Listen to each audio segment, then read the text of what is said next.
जिसका भी है ले लीजिए अपना अपना, बाकी जो लोग नहीं हैं उनका रख दीजिएगा यहीं पे।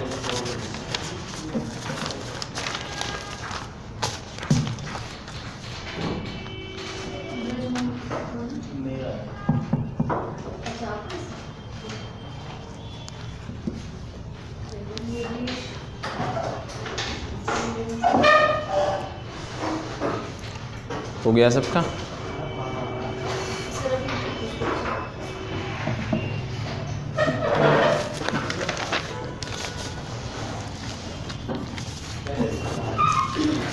अब उसको बाद में देखिएगा, क्लास ख़त्म हो जाएगी इसके बाद उसको देखिएगा, कोई समस्या रहेगी तो बाद में बताइएगा आप, ठीक है।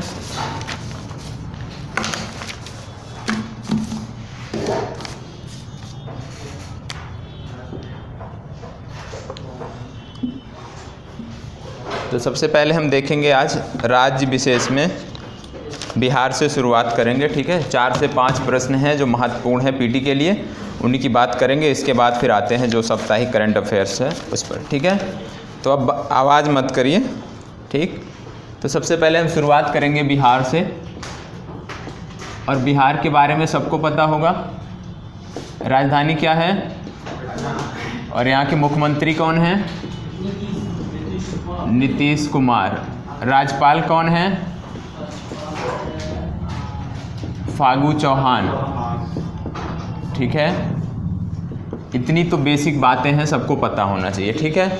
अब आपने सुना होगा कोसी और मेची नदी को जोड़ा जा रहा है, कोसी और मेची नदी को जोड़ा जा रहा है। 4900 करोड़ रुपए भारत सरकार ने दिए हैं। किसको जोड़ा जा रहा है? कोसी को मेची से,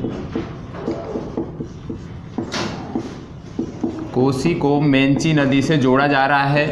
प्रोजेक्ट की लागत है 4900 करोड़ रुपए, इसको भारत सरकार ने फंड दे दिया है। अब बात आती है कि कोसी को मेची से जोड़ा जा रहा है तो किसी नहर के माध्यम से या नदी के माध्यम से जोड़ा जाएगा, तो कौन सी नहर है जिसके माध्यम से कोसी और मेची को जोड़ा जा रहा है? कोई नहर या बैराज कुछ होगा जिसके माध्यम से लिंक किया जा रहा है, तो उसका नाम क्या है पता है किसी को? इसका नाम है हनुमान नगर बैराज, ठीक है। हनुमान नगर बैराज, हनुमान नगर बैराज के माध्यम से कोसी को मेची से जोड़ा जा रहा है, ठीक है। सबने पढ़ा होगा कोसी से मेची को जोड़ा जा रहा है, लेकिन शायद कम ही लोगों ने इसको ध्यान दिया होगा। तो यहीं पर नोट कर लीजिएगा कि हनुमान नगर बैराज के माध्यम से कोसी को मेची से जोड़ा जा रहा है, और इस प्रोजेक्ट की लागत है 4900 करोड़ रुपए, ठीक है। इसके बाद बात आती है कि दक्षिण एशिया की पहली क्रॉस बॉर्डर पाइपलाइन जो है ये भी बिहार से शुरू हो रही है। दक्षिण एशिया की पहली क्रॉस बॉर्डर पाइपलाइन, दक्षिण एशिया की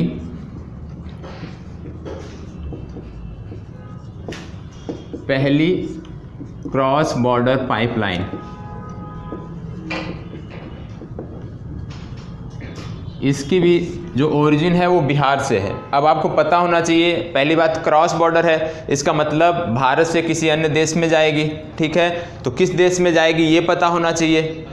नेपाल में जाएगी। नेपाल के किस स्थान को जोड़ेगी? बिहार और नेपाल के किस स्थान को जोड़ेगी यह आपको पता होना चाहिए। तो आपने नाम सुना होगा मोतिहारी, ठीक है। मोतिहारी ये कहाँ पर है? बिहार में है कि नेपाल में है? ठीक है। तो मोतिहारी को जोड़ेगा किससे? अमलेखगंज, ठीक है। अमलेखगंज, और अमलेखगंज कहाँ पर है? नेपाल में। तो याद रखिएगा, क्या याद रखना है कि दक्षिण एशिया की पहली क्रॉस बॉर्डर पाइपलाइन जो है वो बिहार के मोतिहारी से नेपाल के अमलेखगंज के बीच जो है कनेक्टिविटी प्रदान करेगी, ठीक है। तो ये आपको पता होना चाहिए। अब यदि हम बात करें तो अभी हाल ही में जब प्रधानमंत्री जी नेपाल के प्रधानमंत्री से मिले थे तो 2 बस सेवा की शुरुआत की गई थी, 2 नई बस सेवाओं की शुरुआत की गई थी, और वो दोनों बस सेवाएं जो हैं वो बिहार से ही प्रारंभ हो रही हैं। तो कोई बताएगा कि वो कौन से स्थानों को जोड़ रही है बस सेवा? जो नई बस सेवा प्रारंभ की गई है, पुरानी जो चल रही है उसकी बात नहीं हो रही, नई बस सेवा ये प्रारंभ हुई है नेपाल और भारत के बीच। 2 कनेक्टिविटी 2 रूट पे चलाई जाएगी, नेपाल और भारत के बीच। अब आपको पता होना चाहिए नेपाल के किन शहरों को भारत के किन शहरों से जोड़ेगी। सबसे पहले तो आपको पता होना चाहिए पटना को जनकपुरी से जोड़ने की बात हुई थी, ये बहुत चर्चित था, सबने इसको पढ़ा होगा। ठीक है, तो क्या था ये,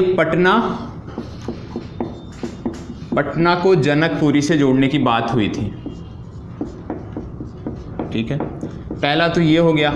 अब एक दूसरा और था, इसी के साथ एक और सेवा शुरू की गई थी, वो था बोध गया से काठमांडू। अभी हम बिहार की बात कर रहे हैं, तो जो भी होगा बिहार से जुड़ा होगा। ठीक है, तो बोध गया से काठमांडू,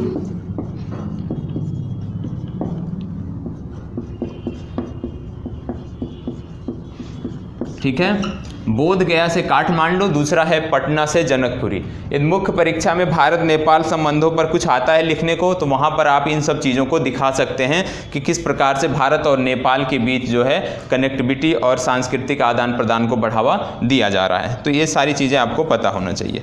ठीक है, अब इसी के साथ एक और बात है कि भारत की पहली ब्रॉड गेज, जानते हैं ना broad gauge, nano gauge, metre gauge, broad gauge railway से संबंधित है। ठीक है, तो जो ब्रॉड गेज नेटवर्क कनेक्टिविटी है वो बिहार के एक स्थान से नेपाल के एक स्थान को जोड़ी गई है। पहली बार नेपाल और बिहार के बीच ब्रॉड गेज पर ट्रेन चलाई जाएगी, तो किन दो शहरों के बीच चलाई जाएगी, कोई बताएगा?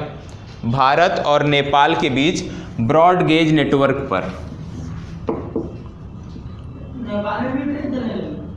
ब्रॉड गेज नेटवर्क पर पहली ट्रेन चलाई गई है भारत और नेपाल के बीच। ठीक है, जो कनेक्टिविटी प्रदान करेगी बिहार को नेपाल से जोड़ेगी। तो किन दो शहरों या किन दो स्थानों के बीच जोड़ेगी, पता है किसी को?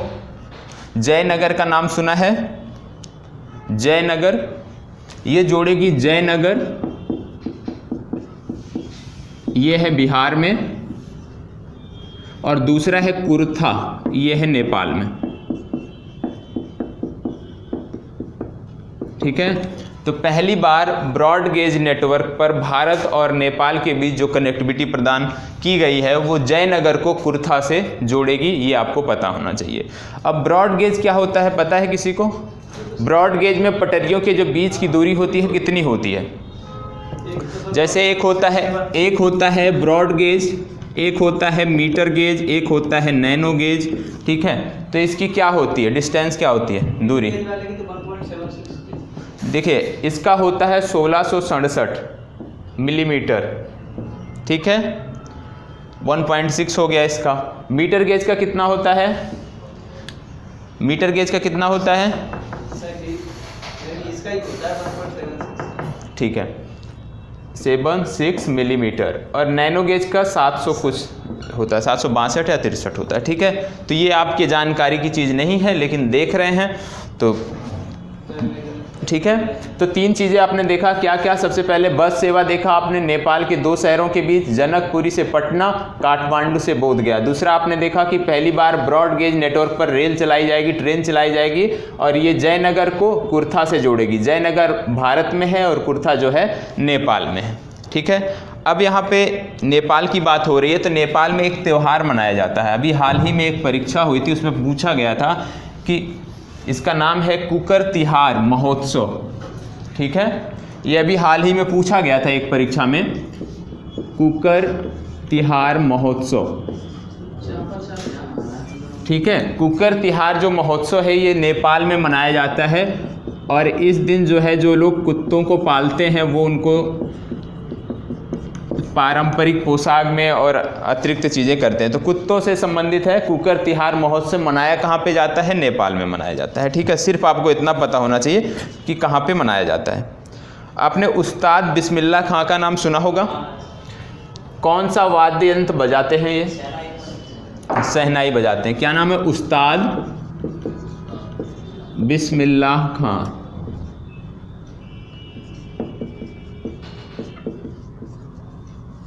ये शहनाई बजाते हैं, शहनाई वादक हैं।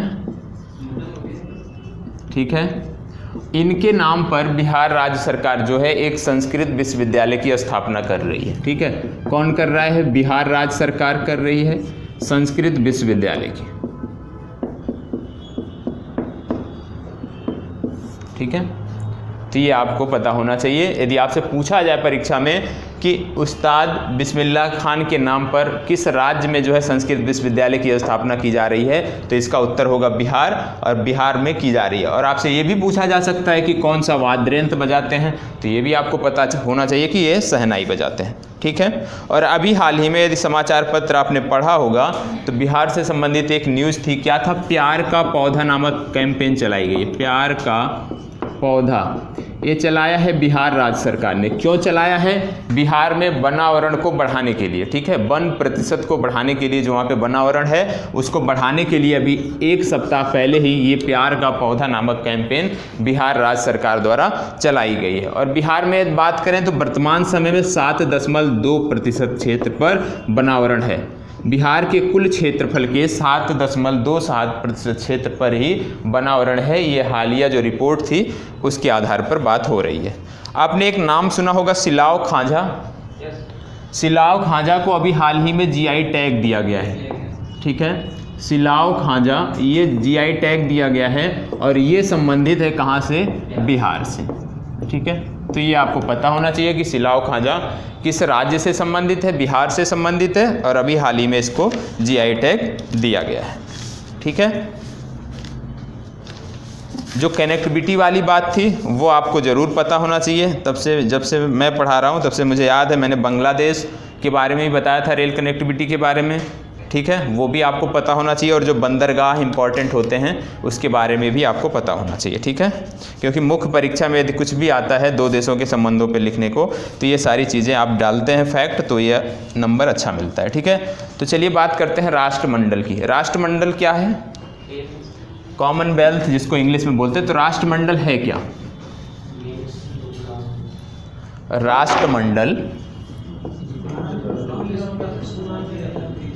राष्ट्रमंडल या कॉमनवेल्थ बोलते हैं, ये है क्या? ऐसे देश जो ब्रिटिश साम्राज्य के कभी ना कभी अधीन थे, उन्हीं देशों का एक संगठन है, राजनैतिक संगठन है। वर्तमान समय में इसमें 54 देश हैं। ठीक है, और अभी हाल ही में चर्चा में इसलिए था क्योंकि अभी हाल ही में इसमें एक देश ने छोड़ दिया था, उसने फिर से ज्वाइन किया है। तो आप देश का नाम बता सकते हैं किस देश ने राष्ट्रमंडल को पुनः ज्वाइन किया है? राष्ट्रमंडल को पुनः किसने ज्वाइन किया है, आप नाम बताएंगे? सबने पढ़ा होगा, मालदीव ने ज्वाइन किया। ठीक है, मालदीव ने फिर से राष्ट्रमंडल को ज्वाइन किया है, इसलिए यह चर्चा में है। अब आपको पता चल गया राष्ट्रमंडल है क्या? ब्रिटिश साम्राज्य के अधीन जो देश थे, कभी ना कभी जो क्षेत्र थे, उनसे संबंधित समस्त जो राजनीतिक संगठन है उसको बोलते हैं राष्ट्रमंडल। ठीक है, इसमें वर्तमान समय में 54 देश शामिल हैं, और मालदीव अभी हाल ही में इसमें ज्वाइन हुआ है। अब यदि मालदीव की बात किया जाए तो मालदीव की रुपया करेंसी क्या है? यहाँ की रूफिया बोलते हैं, RUFIA, रूफिया, रुपया नहीं, रूफिया। ठीक है, और यहाँ की राजधानी है माले, और यहाँ के राष्ट्रपति हैं इब्राहिम मोहम्मद सोलेह। ठीक है, इब्राहिम मोहम्मद सोलेह। ठीक है, और अभी हाल ही में मालदीव और भारत के बीच फेरी सर्विस शुरू की गई है। पहली बार फेरी सर्विस शुरू की गई है किसके बीच? मालदीव और भारत के बीच। अब आपसे ये पूछा जा सकता है कि मालदीव और भारत के किन शहरों या किन स्थानों को जो है जोड़ा जा रहा है फेरी सर्विस के माध्यम से? तो कोई बताएगा? मालदीव और भारत के किन शहरों के बीच फेरी सर्विस शुरू की गई है? कोच्चि कहाँ का शहर है? हाँ, तो कोच्चि और माले के बीच, ठीक है, फेरी सर्विस की शुरुआत की गई है। कोच्चि और माले के बीच फेरी सर्विस की शुरुआत की गई है, यह आपको पता होना चाहिए। और इसी से जुड़ा हुआ है जब श्रीलंका के प्रधानमंत्री अभी हाल ही में भारत आए थे, तो भारत और श्रीलंका के बीच भी एक फेरी सर्विस शुरू की गई थी। तो कोई बताएगा कि श्रीलंका और भारत के बीच जो फेरी सर्विस शुरू हुई थी वो किन दो शहरों के बीच शुरू हुई थी? श्रीलंका और भारत के बीच भी फेरी सर्विस शुरू हुई है, तो किन दो शहरों के बीच शुरू हुई है? एक बार बताया भी हूँ लेकिन भूल गए आप। जाफना सुना है नाम? जाफना, ये यदि देखा जाए तो श्रीलंका का सबसे उत्तरी भाग है। यदि आप श्रीलंका का मैप देखते होंगे तो सबसे उत्तरी भाग है जाफना। तो जाफना से ये जो फेरी सर्विस शुरू हुई है श्रीलंका से, और भारत के कराईकल, कराईकल कहाँ पर है, क्या है, तमिलनाडु का भाग है कराईकल, क्या भाई, हाँ कराईकल, ठीक है। तो जाफना से कराईकल के बीच जो है श्रीलंका और भारत को कनेक्टिविटी प्रदान करने के लिए फेरी सर्विस शुरू की गई है, ये भी आपको पता होना चाहिए। अब कॉमनवेल्थ या राष्ट्रमंडल की बात हो रही है, तो वर्ष 2022 में राष्ट्रमंडल खेल होने वाले हैं, ठीक है। तो आपको पता होना चाहिए कि राष्ट्रमंडल खेलों का आयोजन कहाँ किया जाएगा। 2022 में जो राष्ट्रमंडल खेल होंगे उनका आयोजन कहाँ किया जाएगा, लंदन में किया जाएगा, लंदन में किया जाएगा, कंफर्म है, लंदन में नहीं, ओलंपिक बात अभी हम कॉमनवेल्थ पढ़ रहे हैं ना कि ओलंपिक, ठीक है। तो कॉमनवेल्थ जो गेम हैं ये 2022 में होने वाले हैं, और समस्त गेम होंगे कहाँ पर, बर्मिंघम, ठीक है। पिछले दिनों आपने पढ़ा था बर्मिंघम यूनिवर्सिटी के बारे में, शायद आपको याद हो, तो बर्मिंघम में होंगे। लेकिन इसमें क्या है कि जो तीरंदाजी और निशानेबाजी जो होती है, शूटिंग, ये दोनों प्रतियोगिता जो है भारत में होगी, ठीक है। कॉमनवेल्थ गेम के समस्त खेल जो भी होते हैं, जितने भी खेल होते हैं वो सारे बर्मिंघम में होंगे, लेकिन तीरंदाजी और निशानेबाजी की जो प्रतियोगिता होगी उसका आयोजन भारत में होगा। इसलिए ये महत्वपूर्ण है, क्योंकि यदि परीक्षा में पूछा जाएगा तो कथन देके ये पूछा जा सकता है कि तीरंदाजी और निशानेबाजी का आयोजन कहाँ पर किया जाएगा। तो जब सबको पता है कि बर्मिंघम में होगा तो कोई भारत उस पर टिक नहीं करेगा। तो ये अंतर है, तीरंदाजी और निशानेबाजी का आयोजन 2022 में इसी दौरान, इसी समय में ही, लेकिन भारत में होगा, ठीक है। इसके अतिरिक्त अभी हाल ही में कॉमनवेल्थ यूथ फोरम का आयोजन किया गया था, आयोजन होने वाला है कॉमनवेल्थ यूथ फोरम। इसका आयोजन कहाँ किया जाएगा, कॉमनवेल्थ यूथ फोरम का आयोजन किया जाएगा रवांडा में। रवांडा कहाँ पर है, अफ्रीका की कंट्री है। तो रवांडा की राजधानी क्या है, कोई बताएगा, किगाली, ठीक है। तो जो अगला होगा हमारा कॉमनवेल्थ यूथ जो फेस्टिवल होगा, ये होगा किगाली में, रवांडा की राजधानी में। तो कॉमनवेल्थ से संबंधित जो भी करंट थे वो हमने एक बार में देख लिया है, ठीक है। अब आप बताएंगे सह्याद्री मेधा क्या है, नाम सुना है, सह्याद्री मेधा, सह्याद्री मेधा,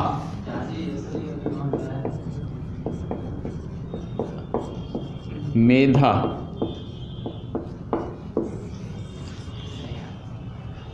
नाम सुना है, समाचार पत्रों में जरूर रहा होगा, नहीं पढ़ा।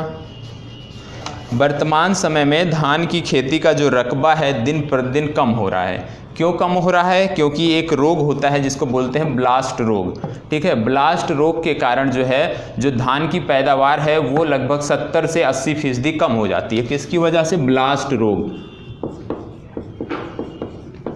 ठीक है। और अभी तक जितने भी हमारे धान के जो भी बीज होते हैं, जितने भी प्रकार के हैं, सब में ये रोग, सबको ये रोग प्रभावित करता है, ब्लास्ट रोग, ठीक है। तो ब्लास्ट रोग जो है एक प्रकार से फफूंद जो है ये संबंधित रोग है, और इससे धान की फसल जो भी होती है यदि लग जाती है फसल में तो 70 से 80% फसल जो है वो बर्बाद हो जाती है, ठीक है। इस वजह से किसान क्या कर रहे हैं, अब संबंधित राज्यों में धान की खेती से दूर हट रहे हैं। तो इसी को ध्यान में रखते हुए एक नए बीज की, धान के बीज की खोज की गई है, बनाया गया है, जिसका नाम है सह्याद्री मेधा, ठीक है। ये आपको पता होना चाहिए। ये जो है धान के प्रति जो ब्लास्ट रोग है, ब्लास्ट रोग के प्रति प्रतिरोधी है और पोषक तत्वों से युक्त भी है, ठीक है। यदि बात किया जाए ब्लास्ट रोग की तो ये है मैग्नाफोर्ट ओरिजा, एक फफूंद होता है मैग्नाफोर्ट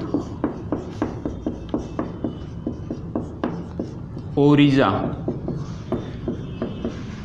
इसी के कारण होता है। ब्लास्ट रोग का कारण क्या है, मैग्नाफोर्ट ओरिजा, ठीक है, ये आपको पता होना चाहिए। इसको राइस फीवर भी कहते हैं, इस ब्लास्ट रोग को राइस फीवर भी कहते हैं।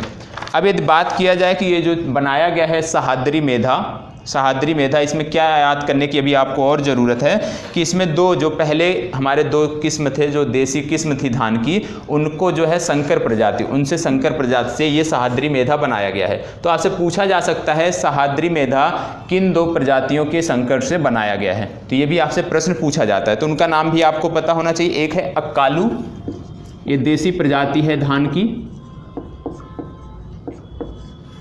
एक है अक्कालू और दूसरा है ज्योति। ठीक है, अक्कालू और ज्योति ये जो हमारी धान की देसी किस्म थी, इनके क्रॉस ब्रीडिंग से सहाद्री मेधा नामक धान की जो है नई बीज तैयार की गई है, जो ब्लास्ट रोगों के प्रति प्रतिरोधी होगी और पोषक तत्वों से भरपूर होगी। राइस फीवर क्यों बोलती हैं? क्योंकि इसमें जो फसल होता है, ये जैसे आप देखते होंगे गांव में इस समय काला पड़ जाता है पूरी तरह से, जो धान की जैसे वाइट होता है ना धान, तो ये क्या होता है, ब्लैक हो जाता है। जिसमें ये रोग लगता है वो पूरी तरह से ब्लैक हो जाता है।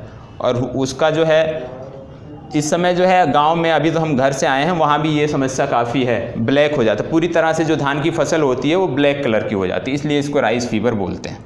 ठीक है, पूरी तरह से जो बीज होते हैं वो सूख जाते हैं, मतलब उनका जो है बढ़ते नहीं हैं। ठीक है,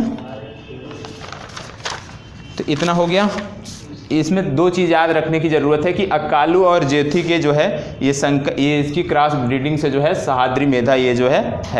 तो आपसे क्या पूछा जा सकता है कि पहला ब्लास्ट रोग क्या है? ब्लास्ट रोग आपको पता होना चाहिए, मैग्ना फोर्ट ओरिजा के कारण होता है। ठीक है, फिर यदि सहाद्री मेधा बनाई गई है तो किसकी संकर प्रजाति से? अक्कालू और ज्योति। ठीक है, इनके संकर प्रजाति से बनाई गई है। अब आपसे ऐसे भी प्रश्न पूछा जा सकता है कि अक्कालू और ज्योति ये किस फसल की मतलब बीज हैं? तो धान की हैं, ये आपको पता होना चाहिए। ठीक है, अब यदि हम बात करें तो जोसेर का पिरामिड आपने सुना है, कहाँ पर है? जोसेर का पिरामिड, आंख मूंद कर आपको टिक करना चाहिए। क्या पिरामिड कहाँ पे पाए जाते हैं सबसे ज़्यादा? मिस्र में। तो कहाँ से संबंधित होगा? मिस्र से ही होगा। ठीक है, तो क्या है? जोसेर का पिरामिड।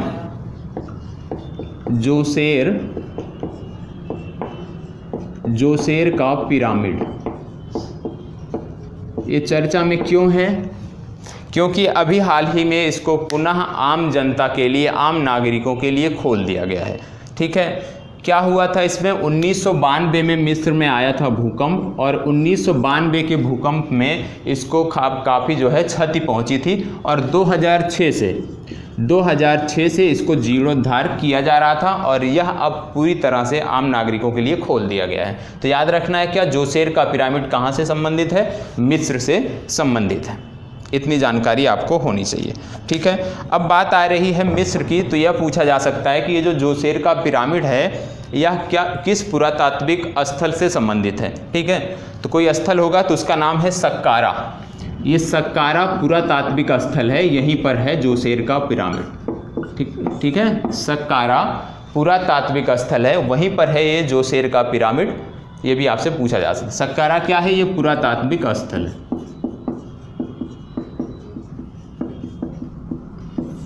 ठीक है, अब यदि मिस्र की बात आ रही है तो आपको ये भी बता दूं कि ये जो पिरामिड है ये 4700 वर्ष पुराना है। कितना?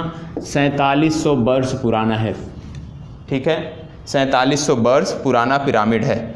यदि इसके डिजाइन की बात किया जाए, एक नाम याद रखिएगा, इम्होटेप। इन्होंने इसका डिजाइन किया था, मतलब इसके वास्तुकार, जोसेर के पिरामिड के वास्तुकार थे इम्होटेप, और इम्होटेप के बोला जाता है कि विश्व के पहले वास्तुकार थे। ठीक है, विश्व के पहले वास्तुकार थे इम्होटेप, उन्होंने ही जोसेर के पिरामिड को जो है बनाया था। 4700 वर्ष पुराना है, तो अब आप देख लीजिए। ठीक है, यदि बात किया जाए मिस्र की, तो मिस्र के राष्ट्रपति कौन हैं? मिस्र के राष्ट्रपति कौन है, कोई बताएगा? अब्देल फतेह अल सीसी। नाम पता होना चाहिए, जो महत्वपूर्ण देश हैं उनके बारे में पता होना चाहिए। ठीक है, अब यदि बात किया जा रहा है मिस्र की, तो मिस्र की राजधानी क्या है? क्या है? काहिरा। देखो दो नाम वहाँ पे हैं, एक है काहिरा एक है कायरो। कौन सी राजधानी है? काहिरा राजधानी है। कंफर्म है? फिर से देखिएगा, ठीक है। अब बताइए, अब यहाँ से जब हम मिस्र की बात करते हैं, इस रीजन की बात करते हैं, तो यहाँ पे दो चीज़ आती है। पहला क्या?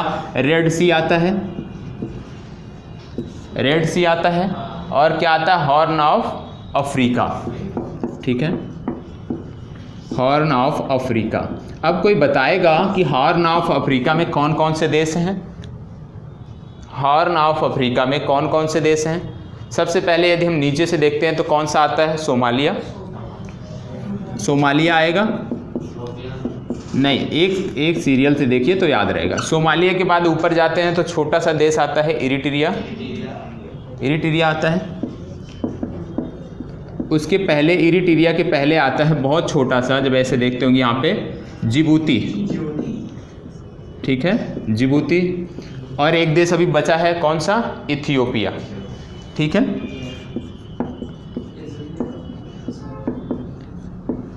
इथियोपिया, ठीक है। ये 4 देश आते हैं। अब आपको इसमें याद क्या रखना है कि अभी हाल ही में नोबेल शांति पुरस्कार दिया गया था। हाँ, तो क्या नाम था उनका नाम क्या था? नोबेल शांति पुरस्कार 2018 का दिया गया था, 19 का। तो उनका नाम क्या था? इथियोपिया के थे, ठीक है। इनका सीमा विवाद था इरिट्रिया से। इन्होंने शांतिपूर्वक इसका निपटारा किया था, जिसके कारण इनको नोबेल शांति पुरस्कार दिया गया था। अबे अहमद अली, ठीक है, अबे अहमद, ये आपको पता होना चाहिए, ठीक है। अब यदि हम बात करें कि रेड सी जो है, रेड सी से कौन कौन से देश सीमा बनाते हैं, तो आप क्या बताएंगे? रेड सी से कौन कौन से देश सीमा बनाते हैं? देखो, रेड सी है, दो तरफ से रेड सी ऐसे है, तो एक ये वाला भाग हो गया, एक ये। तो सबसे पहले आप बताइए कि जो है ये उत्तर पूर्वी भाग से कौन कौन से देश हैं? इराक कहाँ से आ गया? सऊदी अरब और यमन, ठीक है। तो यदि हम इधर से देखें तो आएगा सऊदी अरब और यमन। और अब यदि हम इस भाग से देखें तो कौन कौन से देश आते हैं? मिस्र आ जाएगा। मिस्र के नीचे कौन सा देश है?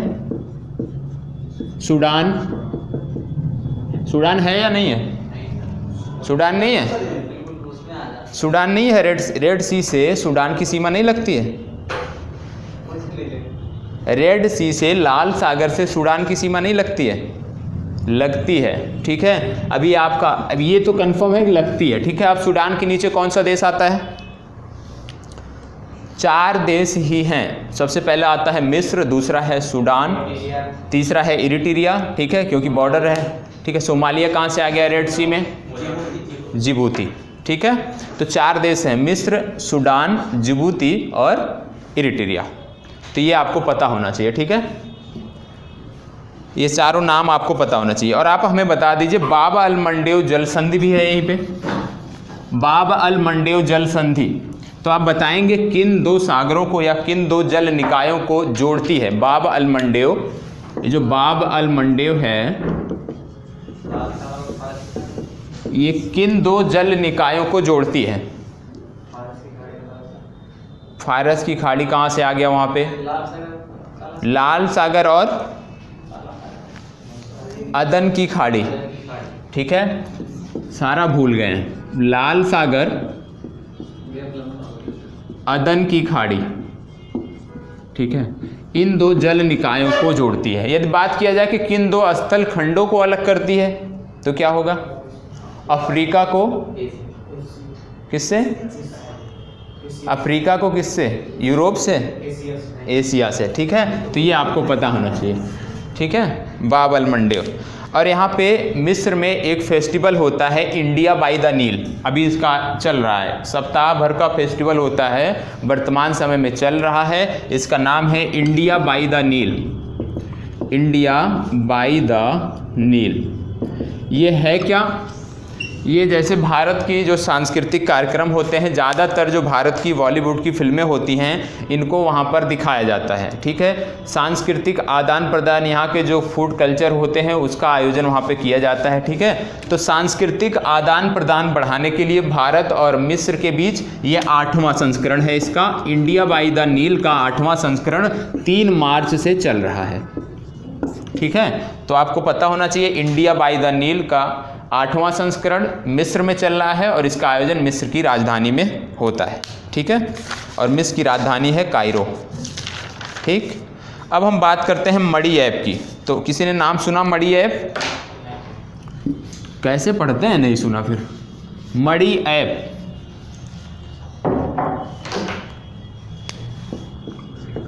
मड़ी ऐप, ये है क्या मड़ी ऐप?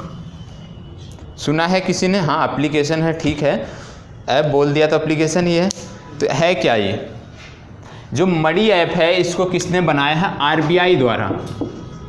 ठीक है, आरबीआई ने बनाया है। किससे संबंधित है? मड़ी ऐप जो है भारतीय जितने भी करेंसी नोट हैं, भारत की जितनी भी करेंसी नोट हैं, जो दिव्यांगजन हमारे हैं जो देख नहीं सकते हैं, उनके लिए नोटों की पहचान करने के लिए मड़ी ऐप जो है आरबीआई ने बनाया है। ठीक है, अब इसमें 2-3 चीज़ें क्या याद रखनी है। सबसे पहली बात कि क्या है, नोटों की पहचान करने के लिए आप ऐप डाउनलोड कर लेना आज मोबाइल में। ठीक है, स्कैन कर लेना, आपकी नोट बता देगी कैसे। नोटों की पहचान करने के लिए है। ठीक है, दूसरा क्या है, यदि आपसे पूछा जाए कि ये नोटों की पहचान करेगी तो किन भाषाओं में बताएगी, तो 2 भाषाओं में बताएगी। कौन कौन से? इंग्लिश और हिंदी। ठीक है, ये याद रखना है क्योंकि परीक्षा में विकल्प में ऐसे दिया जा सकता है कि किन भाषाओं में बताएगी। तो 2 भाषाओं में जवाब देगी, इंग्लिश और हिंदी में, नोटों की पहचान के लिए। अब तीसरी बात क्या याद रखना है कि ये जो ऐप है ये आपकी नकली नोटों की पहचान नहीं करता है। नकली नोट भी आप उसके सामने लाएंगे तो भी वो बताएगा कितने मूल्य का नोट है, लेकिन यह बताने में सक्षम नहीं है कि वो नोट असली है या नकली। ठीक है, तो आप याद रखना है इसमें कि जो है नोटों को तो पहचान कर लेता है कितने के है, लेकिन वो असली नोट है या फर्जी नोट है उसकी पहचान नहीं करता है। ये आपको याद रखना है एक चीज़। ठीक है, ठीक है, तो मड़ी ऐप 3 चीज़ें आपने इसमें, 3 फैक्ट इसमें देखा। ठीक है, यदि बात किया जाए एक फैक्ट और याद रखना है, क्या इसके लिए इंटरनेट की आवश्यकता है? नहीं। एक बार ऐप यदि इंस्टॉल हो गया मोबाइल में तो इसके लिए इंटरनेट की आवश्यकता नहीं है। ठीक है, तो ये 4 फैक्ट हैं। विकल्प में पूछा जा सकता है। नोटों की पहचान सबको पता है, इंग्लिश और हिंदी 2 भाषाओं में बताएगा। फर्जी नोटों की पहचान नहीं कर सकता है, मतलब असली नोट है या नकली इसके बारे में नहीं बता सकता है, और इसके लिए इंटरनेट की आवश्यकता नहीं होती है। ठीक है, लॉन्च किसने किया है? आरबीआई ने।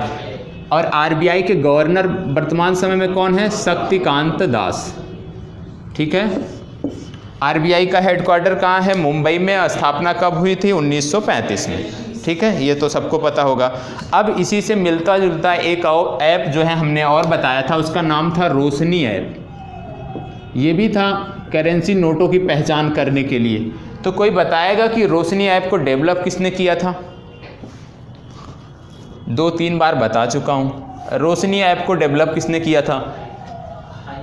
हाँ, आईआईटी ने किया था। तो बहुत सारे आईआईटी हैं। किस आईआईटी ने किया था? आईआईटी रोपर ने किया था। ठीक है, रोशनी ऐप को आईआईटी रोपर ने। और आईआईटी रोपर है कहाँ पर, किस राज्य में है? पंजाब में है। चंडीगढ़ से मात्र 20 से 25 किलोमीटर की दूरी पर है। ठीक है, तो आईआईटी रोपर ने रोशनी ऐप बनाया है। उसी से मिलता जुलता ऐप मड़ी ऐप को बनाया है आरबीआई ने। अब आरबीआई की बात हो रही है तो क्या कोई बताएगा जब आरबीआई का गठन हुआ था तो किस आयोग की संस्तुति पर इसका गठन किया गया था? किस आयोग की सिफारिश पर आरबीआई का गठन किया गया था?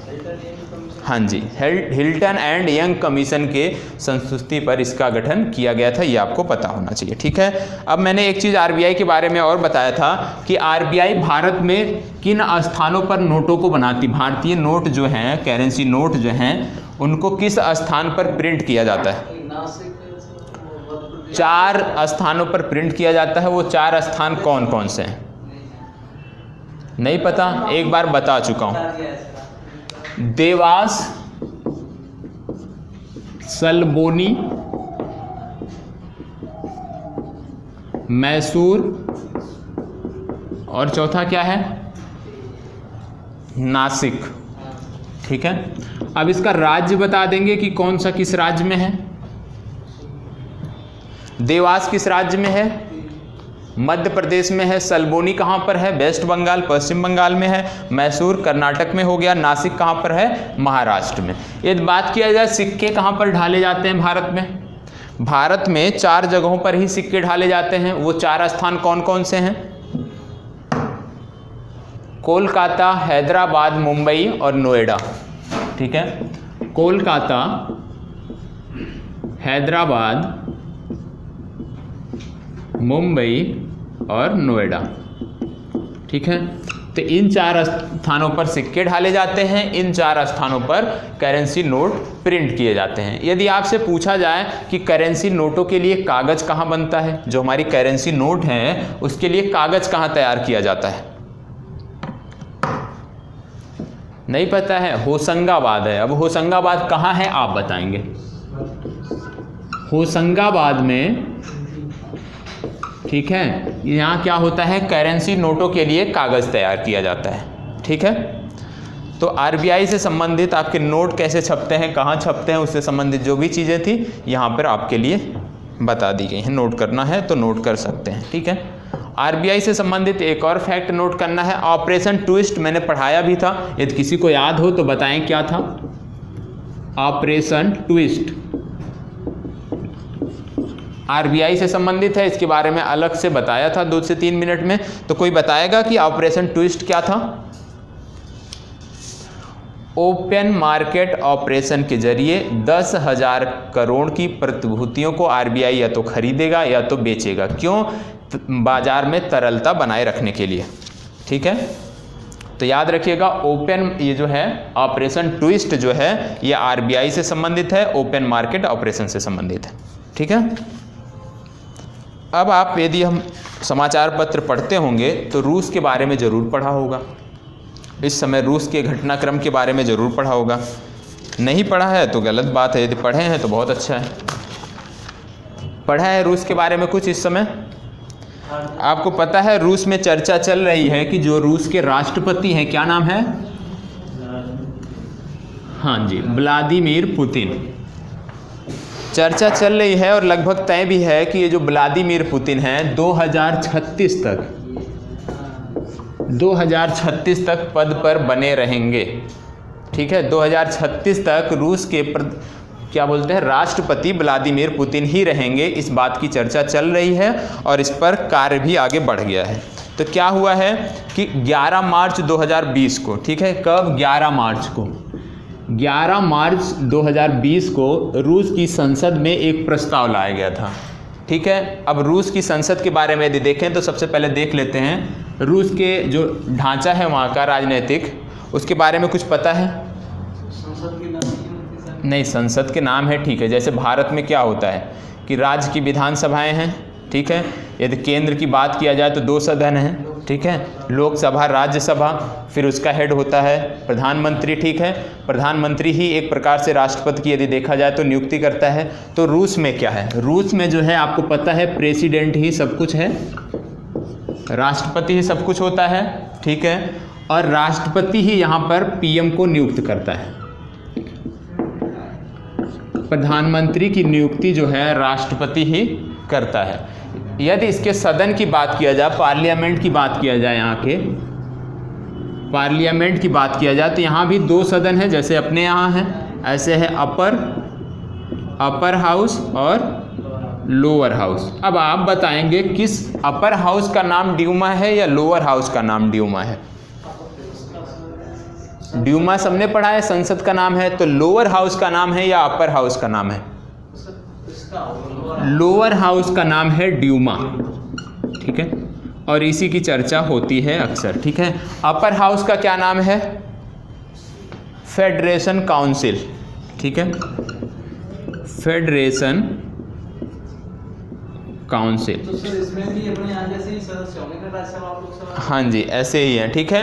तो ये हो गया ड्यूमा और फेडरेशन काउंसिल, ये यहाँ का जो है राजनीतिक ढांचा है रूस का, ठीक है। अब आपको यहाँ पे जानना क्या है कि जो ये प्रस्ताव लाया गया था 11 मार्च 2020 को, ये लाया गया था ड्यूमा में, ठीक है, लोअर हाउस में लाया गया था। और जिन्होंने इस प्रस्ताव को जो भी व्यक्ति थे जिन्होंने इस प्रस्ताव को लाया था यहाँ पर, उनका नाम बहुत ही महत्वपूर्ण है। उनका नाम है वैलेंटीना, शायद आपने नाम सुना होगा, वैलेंटीना टेरेस्कोवा।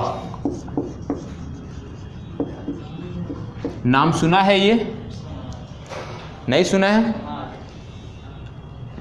वैलेंटीना टेरेस्कोवा ये क्या है? ये अंतरिक्ष यात्री रह चुकी हैं और ये विश्व की पहली अंतरिक्ष यात्री, महिला अंतरिक्ष यात्री थी जिन्होंने अंतरिक्ष में कुछ पल बिताए थे। तो इनका नाम याद रखना है, वैलेंटीना टेरेस्कोवा। ये रूस की अंतरिक्ष यात्री थी और इनके नाम क्या रिकॉर्ड है कि विश्व की पहली महिला अंतरिक्ष यात्री थी जो अंतरिक्ष में कदम ताल जिन्होंने किया था। तो इनका नाम याद रखना है, ठीक है। और ये 1963 में गई थी स्पेस में, 1963 में ये स्पेस में गई थी। वर्तमान समय में ये ड्यूमा की सदस्य हैं, तो इन्होंने ही यह प्रस्ताव लाया था। अब बात आती है कि प्रस्ताव क्या लाया था। इन्होंने प्रस्ताव लाया, इन्होंने 2 प्रस्ताव लाया और दोनों प्रस्ताव महत्वपूर्ण हैं। इन्होंने प्रस्ताव लाया कि रूस के जो भी हैं राष्ट्रपति, जो हैं जो भी अभी तक रूस में क्या है कि कोई भी राष्ट्रपति होता है उसका कार्यकाल 2 बार से ज़्यादा नहीं हो सकता है, ठीक है। रूस में ये है कि राष्ट्रपति यदि कोई है, प्रेसिडेंट, तो क्या होगा, 2 कार्यकाल से ज़्यादा उसका नहीं हो सकता। तो इन्होंने प्रस्ताव 2 लाए। पहला प्रस्ताव था कि जो यहाँ पे राष्ट्रपति का कार्यकाल है, इसको जो इसमें समयावधि है कि 2 वर्ष या 2 कार्यकाल, इसको हटा दिया जाए। मतलब यदि कोई भी राष्ट्रपति बनना चाहे तो अनगिनत बार, जितनी भी बार वह जीत सके वो रह सकता है। पहला इनका ये था कि इसको हटाया जाए। दूसरा इनका प्रस्ताव था कि यदि इसको नहीं किया जा सकता है तो दूसरा प्रस्ताव है कि जो रसिया के वर्तमान राष्ट्रपति हैं, जो उनका कार्यकाल, जैसे उनका एक कार्यकाल पूरा हो गया है, दूसरा कार्यकाल, तो इसका है कि जो वर्तमान राष्ट्रपति हैं उनका कार्यकाल अब आज से गिना जाए, 11 मार्च से। मतलब जो आगामी चुनाव हैं, पहले जो भी कितनी भी बार रह चुका हो, यहाँ पर उसकी बात नहीं की जा रही है, लेकिन जो आगामी चुनाव होंगे वहाँ से 2 कार्यकाल लिया जाए। मतलब जो आगामी चुनाव होंगे कब होने हैं? 2024 में, ठीक है। तो 2024 में जो चुनाव होने हैं रूस में, यहाँ से कार्यकाल की गिनती की जाए, ठीक है। तो 2 प्रस्ताव लाए। इसके अनुसार यदि हम इसको देखें तो 2024 से यदि माना जाएगा पुतिन का कार्यकाल, तो 2030 तक एक हो जाएगा, दूसरा हो जाएगा 2036। यदि इस प्रस्ताव को भी पास कर दिया जाता है, 6 वर्ष का कार्यकाल होता है, तो भी उनका जो है 2036 तक बना रहना निश्चित है। तो जब यहाँ के जो राष्ट्रपति हैं उन्होंने इसको तो नकार दिया कि जो अनलिमिटेड है, कि राष्ट्रपति कितनी भी बार कोई बन सकता है, इसको उन्होंने नकार दिया, ठीक है। लेकिन उन्होंने कहा कि ये जो कार्यकाल वाली बात है कि 11 मार्च 2024 से जोड़ने की बात है, इस पर विचार किया जा सकता है। तो कोई भी होगा, तो हर कोई चाहता है, पद की लालसा सबको होती है, तो निश्चित रूप से 2036 तक पुतिन ही यहाँ के राष्ट्रपति रहेंगे। और इसके लिए आज 16 तारीख है, 16 मार्च को जो है इस पे बैठक होनी है। जो भी निर्णय होगा नेक्स्ट वीडियो में बताऊंगा, ठीक है। और यदि बात किया जाए इस प्रस्ताव के पास होने की, तो 12 मार्च को जो यहाँ के लोअर है, जिसको ड्यूमा बोलते हैं, उन्होंने फुल मेजॉरिटी से इसको पास कर दिया। मतलब 304 और 0, मतलब विपक्ष में 0 थे, इसके समर्थन में 304 सांसदों ने जो है इसके प्रस्ताव को, इसको पास कर दिया। जब बात आती है लोअर हाउस, अपर हाउस की, तो अपर हाउस ने भी इसको पास किया है, जो था 160 और 1, ठीक है। हाँ, अपर हाउस ने भी इसको पास कर दिया। मतलब ये प्रस्ताव संसद से वहाँ के पास हो चुका है। तो निश्चित रूप से जब पास हो चुका है, राष्ट्रपति की सहमति के बाद उनका कार्यकाल जो है निश्चित हो जाएगा। और इससे भारत के लिए अच्छा भी है, क्योंकि भारत के पुतिन से अच्छे संबंध हैं, इसलिए रूस में इनका राष्ट्रपति बने रहना भारत के लिए अच्छी बात है, ठीक है। अब यदि रूस की बात आती है, तो रूस की सीमा 2 सागरों से लगती है। पहला है कैस्पियन सागर, आज आप ही बताएंगे। दूसरा कौन सा है? एक तो कैस्पियन है, दूसरा कौन सा है? काला सागर। अब आप बताएंगे काला सागर से कितने देशों की सीमा लगती है और कौन कौन से हैं, और कैस्पियन सागर से कितने देशों की लगती है। 3 से 4 बार बता चुका हूँ, जब भी आती है इसकी बात तो ज़रूर बताता हूँ। अब आप बताएंगे काला सागर से कौन कौन से देशों की सीमा लगती है। आप लापरवाही कर रहे हैं। आपको क्या करना चाहिए, जितने भी इस तरह के सागर हैं सबके बारे में पता होना चाहिए। अगर सबको एक बार एक पेज पे जाके नोट कर लें सारा, कैस्पियन सागर, काला सागर, लाल सागर, इस तरह सारा नोट कर लें एक प्रकार से, तो आप जब भी पढ़ें वहाँ जाके नोट कर लें, या आप जहाँ बैठते हो पढ़ने के लिए वहाँ पे चिपका दीजिए, हमेशा के लिए याद हो जाएगा। ठीक है, इस तरह के प्रश्न पूछे जाते हैं। अब हो सकता है कि देशों के बारे में ना पूछे, उनकी राजधानियों के बारे में पूछ ले कि कौन कौन से देश हैं, उनकी राजधानियों का जो है क्रम लगाइए। ठीक है, तो ये काला सागर, कैस्पियन सागर, लाल सागर जो भी हैं इस तरह के सबके बारे में पता होना चाहिए। ठीक है, तो काला सागर से सीमा किसकी लगती है, रूस की लगती है। और अगर रूस की लगती है तो यूक्रेन की भी लगेगी, क्योंकि रूस से ही अलग हुआ है यूक्रेन। ठीक है, तो रूस हो गया, यूक्रेन हो गया, और एक छोटा सा देश इनके बीच में आता है, नाम है जॉर्जिया। जॉर्जिया, ठीक है, तो रूस हो गया, यूक्रेन हो गया, जॉर्जिया हो गया, और एक बड़ा सा देश नीचे से लगता है तुर्की। ठीक है, फिर उसके बाद उस तरफ यदि हम पश्चिम में बात करें तो कौन कौन से आ जाते हैं, बुल्गारिया, रोमानिया, और बस इतने ही। तो कौन कौन से हो गए, रूस, यूक्रेन, जॉर्जिया, तुर्की, बुल्गारिया और रोमानिया। टोटल कितने देश हो गए, 6 देश। ठीक है, तो काला सागर से 6 देशों की सीमाएं लगती हैं। तुर्की, नीचे से यदि देखें हम दक्षिण से तो तुर्की, तुर्की के बाद लगता है जॉर्जिया, जॉर्जिया के बाद रूस, रूस के बाद यूक्रेन, इसके बाद बुल्गारिया और रोमानिया। ठीक है, कैस्पियन सागर से कितने देशों की सीमा लगती है ये आप देखेंगे और करके अपने आप याद करेंगे। ठीक है, कितने देशों की लगती है, 6 से ज़्यादा लगती है। ठीक है, अब आप बताएंगे उरल क्या था। रूस से संबंधित उरल मैंने बताया है, उरल के बारे में कोई बताएगा। उरल रूस से संबंधित है, उरल। उरल जो क्या था मैंने बताया था, पहला परमाणु संचालित आइस ब्रेकर था, परमाणु संचालित आइस ब्रेकर। ठीक है, ये आपको पता होना चाहिए। और रूस के बारे में बात हो रही है तो आपको पता है रूस ने पहली आर्कटिक ट्रेन सेवा शुरू हुई है रूस में। ठीक है, ये चीज़ पता होना चाहिए। और एक दूसरा है R-27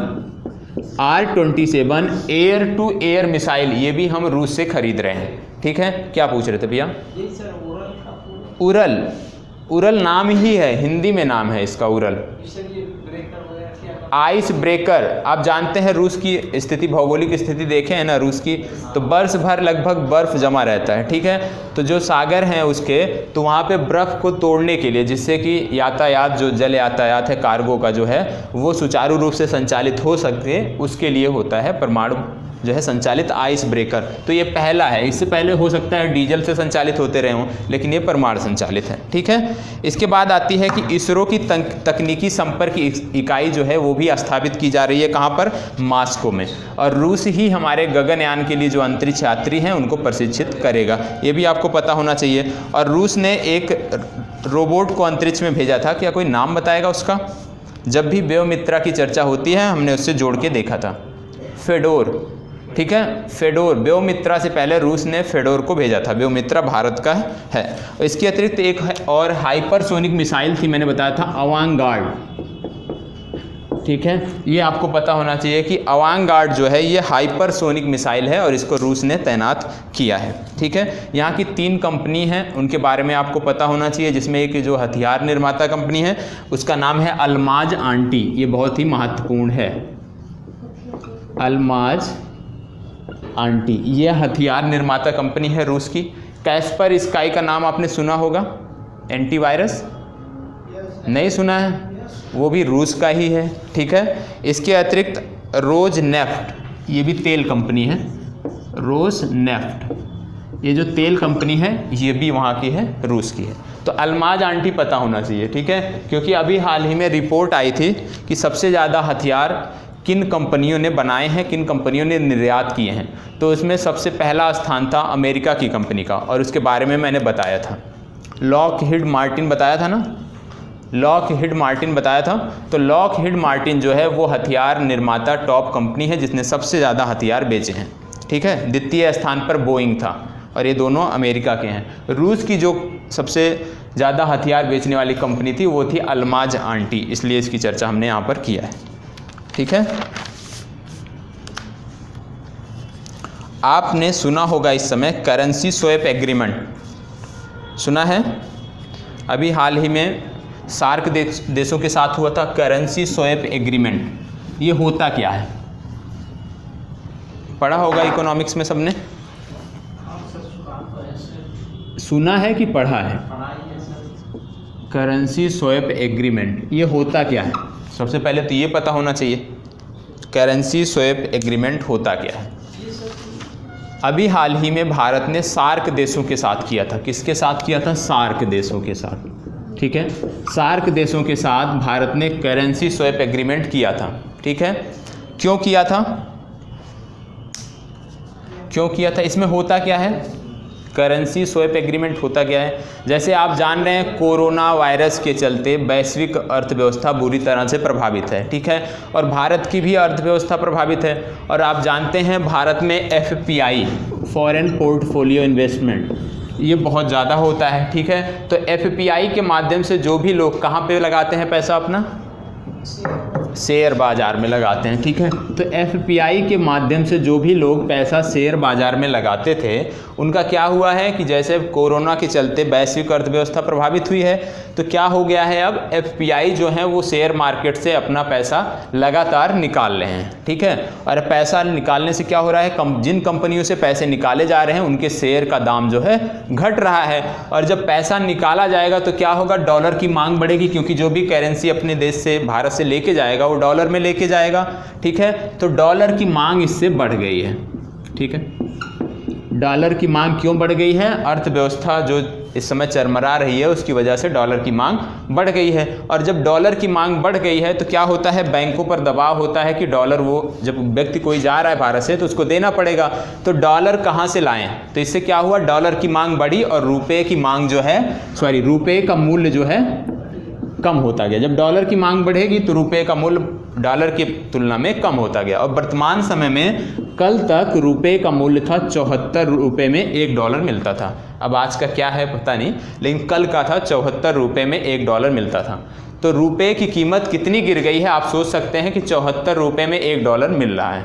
ठीक है, तो इससे क्या हुआ कि RBI ने कि रुपये की कीमत जो है और ना गिरे, रुपया और नीचे ना गिरे, इसके लिए RBI ने क्या किया है, भारत सरकार ने RBI के माध्यम से क्या किया है, करेंसी स्वैप एग्रीमेंट किया है। मतलब अब यदि सार्क देशों से जैसे हमने किया था, तो सार्क देशों में किसी को भी यदि डॉलर की आवश्यकता है, सार्क देशों में यदि किसी को भी डॉलर की आवश्यकता है तो RBI क्या करेगा, इस समय आप जानते हैं RBI का टोटल विदेशी जो फंड है वो कितना है डॉलर का, 487, ठीक है, बिलियन, ठीक है, डॉलर, ठीक है, 487 लगभग है। ठीक है, और ये सबसे हाईएस्ट पे है। ठीक है, तो RBI ने फैसला लिया है कि वर्तमान समय में अभी आज के लिए 487 में से $2 बिलियन, ठीक है, $2 बिलियन जो रुपया होगा वो क्या करेगी, $2 बिलियन RBI जो है बैंकों को बेचेगी।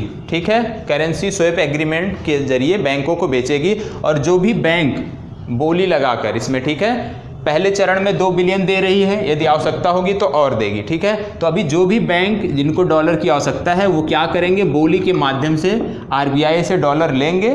ठीक है, लेकिन वो 6 महीनों के लिए ही दिए जाएंगे। मतलब बैंकों को 6 महीने बाद RBI को डॉलर वापस करना पड़ेगा। इससे क्या होगा कि ना रुपए की मांग जो है, रुपए का जो मूल्य है ना गिरेगा और ना डॉलर की मांग बढ़ेगी, क्योंकि इसमें RBI हस्तक्षेप कर रही है। अब RBI एक प्रकार से देखें तो कर्ज के तौर पर बैंकों के दे रही है कि आप मैक्सिमम 6 महीने तक उस डॉलर को यूज करिए और 6 महीने बाद हमें जो है वापस कर दीजिए। यदि हम देखें देशों के, जो हमारा सार्क के बीच जैसे हुआ था, मान लीजिए नेपाल को आवश्यकता है डॉलर की, नेपाल को डॉलर की आवश्यकता है, तो भारत क्या करेगा, मैक्सिमम 6 महीने के लिए, 6 महीने के लिए जितनी आवश्यकता होगी उतनी डॉलर जो है नेपाल को दे देगा, लेकिन नेपाल 6 महीने बाद उसको वापस करेगा। तो इससे क्या होगा, आपस में ही जो भी सार्क के देश हैं उनका आपस में ही एक दूसरे से जो है काम चल जाएगा। बाहर से हमें डॉलर जो है, विदेशी जो व्यापार है उससे हमें नहीं लेना पड़ेगा। ठीक है, तो ये चीज़ है करेंसी स्वैप एग्रीमेंट। आपसे इसमें क्या पूछा जा सकता है कि प्रारंभिक चरण में RBI ने कितनी मुद्रा को जो है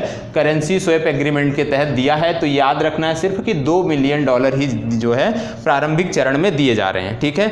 और आज यदि आपका कल का समाचार पत्र देखे होंगे तो आज ही इसकी, आज 16 तारीख है, आज ही इसकी बैठक है, पहली बार आज ही बोली लगेगी इस 2 मिलियन के लिए, ठीक है।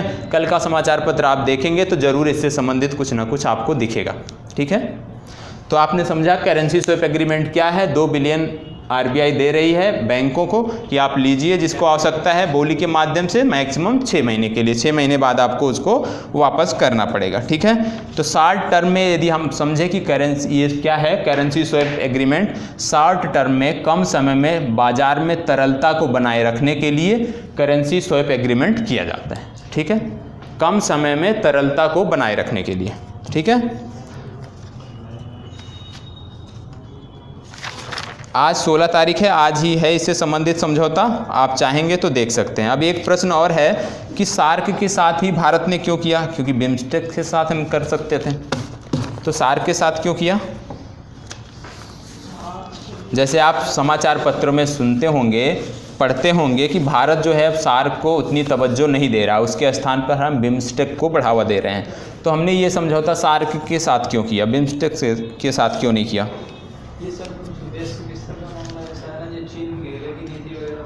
क्योंकि जो सार्क देश हैं एक प्रकार से अर्थव्यवस्था इनकी बहुत ही बदहाल स्थिति में है, ठीक है। आर्थिक स्थिति ठीक नहीं है, कमज़ोर देश हैं, ठीक है, जो भी सार्क के देश हैं। दूसरी बात क्या है, भारत से स्थलीय सीमा साझा करते हैं, जो भी देश हैं भारत से स्थलीय सीमा साझा करते हैं। और यदि कोरोना वायरस के चलते इनकी अर्थव्यवस्था डाउन होती है, ठीक है, तो भारत की भी जो है उसमें समस्या होगी, ठीक है। और स्थल के देश हैं, स्थल रुद्ध देश हैं, जैसे भारत से जुड़े हुए हैं, यदि वहाँ पर कोरोना वायरस का प्रसार होता है, मान लो सार्क देश में, किसी भी सार्क देश में कोरोना वायरस का प्रभाव हो गया तो भारत में फैलने में देर नहीं लगेगी, क्योंकि हम स्थलीय सीमा साझा करते हैं, ठीक है। तो इसीलिए भारतीय प्रधानमंत्री ने अभी हाल ही में आपने सुना होगा कि सार्क देशों को बोला है, इनके ट्विटर अकाउंट पर भी यदि आप जाएंगे पीएम के, ठीक है, तो उन्होंने बोला है कि सार्क देश जो भी हैं, यदि आप कोरोना वायरस से लड़ना चाहते हैं तो हम सबको एक साथ मिलकर जो है लड़ना चाहिए। पाकिस्तान जो है वो नेगेटिव वे में कह रहा, वो तो एग्जैक्ट मुस्लिम के साथ नहीं है।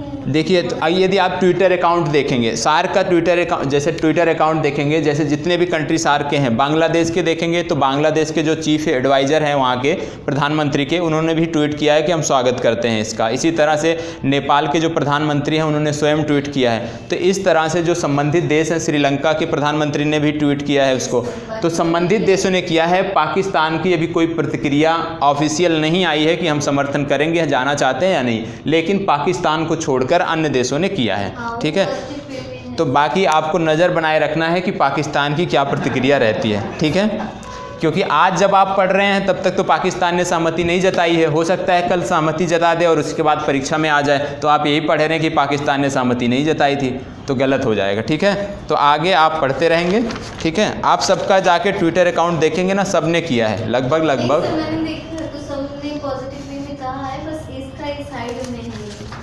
कर देगा, वो पाकिस्तान भी करेगा, मजबूरी है, ठीक है। अब आप बताइए ईज 3.0, ईज 3.0 का नाम सुना है, EASE 3.0। अभी हाल ही में हमारी जो वित्त मंत्री हैं उन्होंने इसकी शुरुआत किया था, ईज कार्यक्रम की शुरुआत किया था, ईज 3.0। अब लिखा है 3.0, कहने का मतलब इसका तीसरा चरण है, 2 पहले हो चुके हैं, इतना समझने में तो देरी नहीं लगनी चाहिए, ठीक है। अब ये है क्या, ईज 3.0 है क्या, ईज 3.0 है क्या, नहीं सुना है।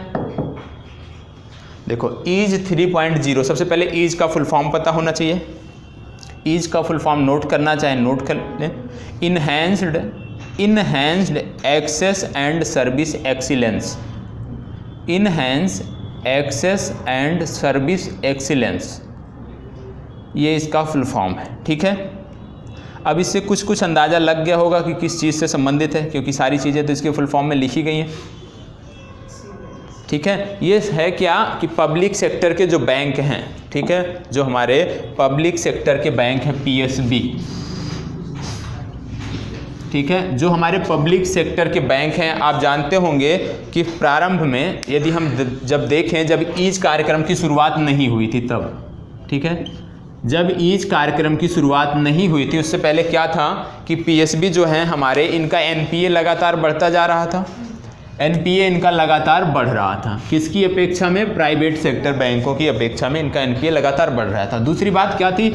इनकी जो सेवाएं थी, सेवाओं की जो गुणवत्ता थी वो भी प्राइवेट सेक्टर बैंक की तुलना में कमतर थी, ठीक है।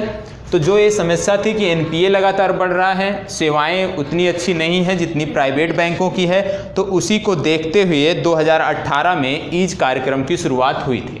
2018 में। अब एक फैक्ट आपको ये याद रखना है कि ईज कार्यक्रम की शुरुआत सबसे पहले जो है 2018 में की गई थी, ठीक है। अब 2018 में की गई थी तो आपको पता होना चाहिए कि 2018 में ईज जो 1.0 था उसका उद्देश्य क्या था, ठीक है। ईज कार्यक्रम जो 2018 में प्रारंभ हुआ, ठीक है, तो ईज 1.0 किस पर फोकस था इसका, ये आपको पता होना चाहिए। तो ईज 1.0 की बात करें तो इसका था कि जो हमारे संस्था हैं, जो भी बैंक हैं, उनको क्लीन किया जाए, मतलब उनके एनपीए को कम किया जाए, ठीक है। तो इंस्टीट्यूशनल जो भी हैं उनको क्लीन करना इसका पहला लक्ष्य था, मतलब एनपीए को हमें कम करना है, उसको रोकना है कि वो बढ़ने ना पाए। 2018 में जो ईज 1.0 का लक्ष्य था। दूसरा था स्मार्ट बैंकिंग। दूसरा था कि जो हमारे पब्लिक सेक्टर के बैंक हैं उनमें स्मार्ट बैंकिंग को बढ़ावा देना, ठीक है। तो 2018 में जब ईज कार्यक्रम की शुरुआत की गई थी तो दो लक्ष्यों के साथ की गई थी कि हमें जो इंस्टीट्यूशनल हमारे हैं, जो संस्थान हैं, जो बैंक हैं, उनका एनपीए हमें कम करना है। दूसरा स्मार्ट बैंकिंग को बढ़ावा देना है सरकारी बैंकों में, ठीक है। इसके बाद आया था ईज 2.0। कब आया था? 2019 में, ठीक है। अब ईज 2.0 जो था इसका क्या उद्देश्य था, यह भी आपको पता होना चाहिए। तो इसका उद्देश्य था कि मैनेजमेंट में सुधार, ठीक है। जो भी बैंक के मैनेजमेंट हैं, ठीक है, मैनेजमेंट में सुधार। और दूसरा जो महत्वपूर्ण था वो इसका था कि जो बैंक जिनमें लिक्विडिटी की समस्या आ गई थी, एनपीए जिनका बढ़ गया था, उनमें जो है क्या था, लोन देने के लिए पैसे ही नहीं बचे थे बैंकों के पास। तो क्या करती थी सरकार? 2019 में सरकार ने ईज 2.0 के जरिए बैंकों को पैसा मुहैया कराया, धन उपलब्ध कराया, ठीक है। तो यहाँ पे क्या किया, बैंकों में लिक्विडिटी डाला, ठीक है, जिससे कि बैंक नए कर्ज, नए लोन दे सकें, ठीक है। तो लिक्विडिटी को बढ़ावा दिया ईज 2.0 में और मैनेजमेंट में सुधार के लिए इसका किया गया था। इसके अतिरिक्त आप जानते हैं कि इसी समय 10 पब्लिक सेक्टर बैंकों को 4 बैंकों में मर्ज किया गया था, ठीक है। ये इसी के तहत था, ईज 2.0 के तहत ही क्या किया गया था, 10 पब्लिक सेक्टर बैंक को 4 में मर्ज किया गया था, ठीक है।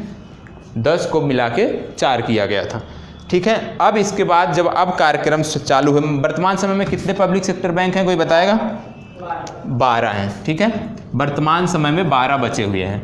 अब जो ईज 3.0 शुरू किया गया है, ईज 3.0, इसका मेन उद्देश्य है कि जो भी सरकारी बैंक हैं उनको डिजिटलाइज करना। मेन फोकस है डिजिटलाइज करना, ठीक है। तो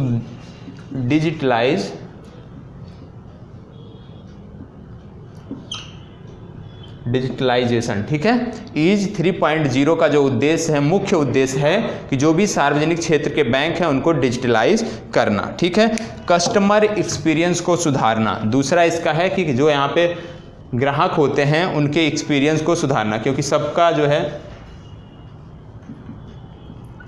कस्टमर एक्सपीरियंस को सुधारना, ठीक है, ये इसका लक्ष्य है। तो आपने सिर्फ ये समझना था कि ईज 3.0 है क्या, तो आपने ईज कार्यक्रम समझ लिया कि ये किससे संबंधित है। यदि आपसे पूछा जाए विकल्प में कि क्या यह प्राइवेट बैंकों से संबंधित है, नहीं, निजी क्षेत्र के बैंकों से संबंधित नहीं है। ईज कार्यक्रम जो है ये सार्वजनिक क्षेत्र के बैंकों से संबंधित है, ठीक है। और दूसरा फैक्ट क्या पूछा जा सकता है कि ईज कार्यक्रम की शुरुआत कब हुई थी, तो इसकी इस कार्यक्रम की शुरुआत 2018 में हुई थी, ठीक है। तो ये दो चीज़ आपको पता होना चाहिए, ठीक है। बाकी 2019 का क्या फोकस है, डिजिटलाइजेशन, ये आपको पता होना चाहिए, ठीक है। और अभी हाल ही में जो इसके यदि बात किया जाए कि क्या यह ईज कार्यक्रम जो है सफल रहा है, 2018 से चालू हुआ है, तो कुछ इसके आंकड़े भी आए होंगे। तो जो आंकड़े हालिया जो अभी पोस्ट किए गए हैं उसके अनुसार ईज कार्यक्रम के बाद लगातार एनपीए कम हुआ है।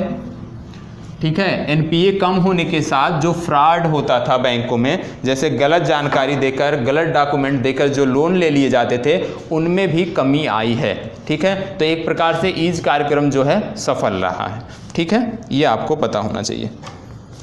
बाकी आरबीआई के बारे में आपने बता दिया था, हिल्टन एंड यंग आयोग की सिफारिश पे इसका गठन किया गया था।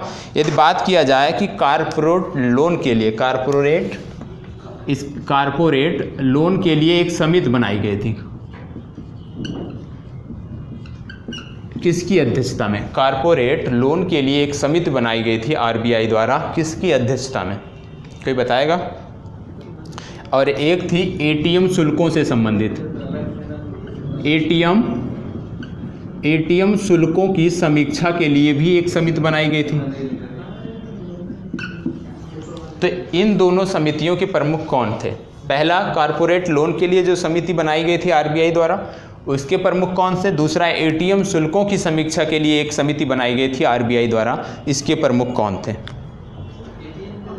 एटीएम शुल्कों की समीक्षा के लिए क्या? नहीं, ये बात हो रही है एटीएम शुल्कों की समीक्षा के लिए। जो एटीएम आप चार्ज करते हैं 4 से 5 बार, जो ज़्यादा करते हैं, जो शुल्क लगता है, उसके लिए। बीजी कन्नन इनका नाम था, बीजी कन्नन की अध्यक्षता में एटीएम शुल्कों की समीक्षा के लिए समिति गठित की गई थी। और टी.एन.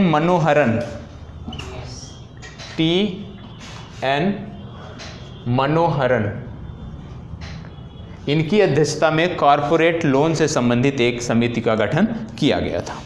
ठीक है, TN. Manoharan.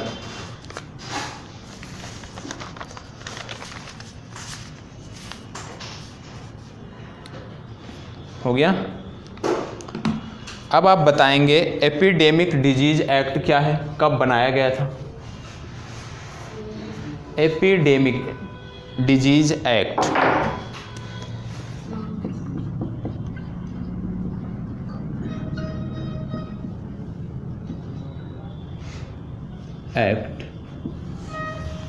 Epidemic disease act. Epidemic क्या होता है? हिंदी में क्या बोलते हैं? महामारी। ठीक है, इससे संबंधित जो कानून था कब बनाया गया था जी? 1987?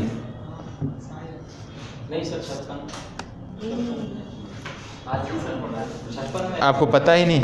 इतना चर्चा चल रहा है इस समय कोरोना वायरस का, एक महामारी घोषित किया जा चुका है। 1956।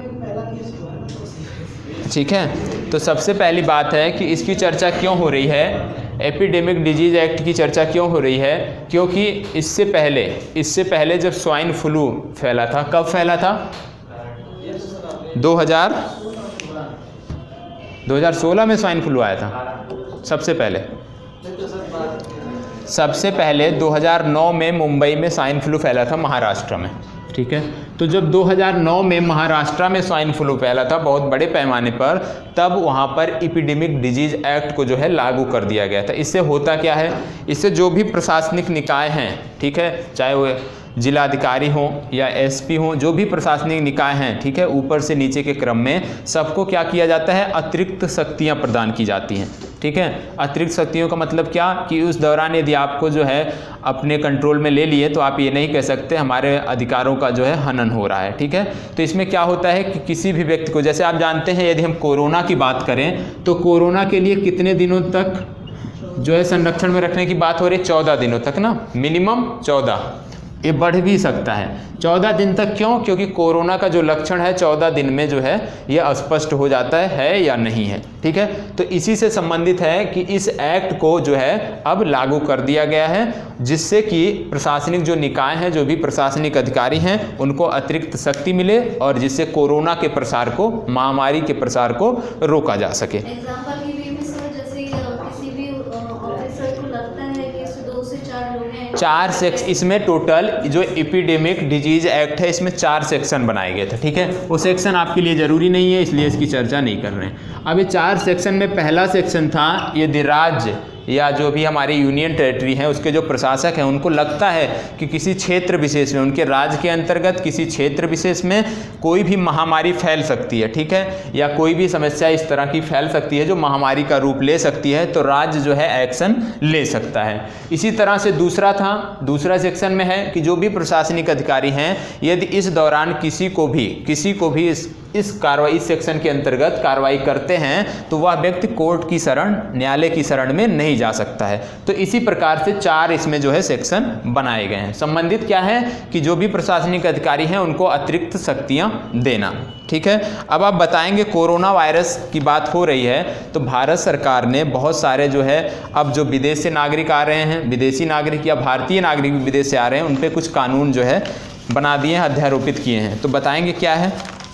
जो भी हमारे ट्रैवल एंड वीज़ा रेगुलेशन थे, ठीक है, वीज़ा कौन जारी करता है, जैसे ट्रैवल एंड वीज़ा किस संस्थान द्वारा जारी किए जाते हैं। जैसे आप कहीं किसी देश की यात्रा करने जाते हैं तो किस मंत्रालय के अंतर्गत आता है। यदि आप वीज़ा के लिए अप्लाई करते हैं किस मंत्रालय के अंतर्गत आता है, जैसे गृह मंत्रालय के अंतर्गत आता है।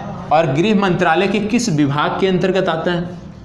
जैसे गृह मंत्रालय में बहुत सारे विभाग होंगे, तो कौन सा है, द ब्यूरो ऑफ इमिग्रेशन, सबने सुना होगा, सिंपल सी बात है, ठीक है। तो द ब्यूरो ऑफ इमिग्रेशन के अंतर्गत ये चीज़ें आती हैं। अब क्या किया गया है, 13 मार्च से 15 अप्रैल एक डेट दी गई है, 13 मार्च से 15 अप्रैल, लगभग 1 महीने तक किसी भी देश के नागरिक को भारत में आने का वीज़ा नहीं मिलेगा।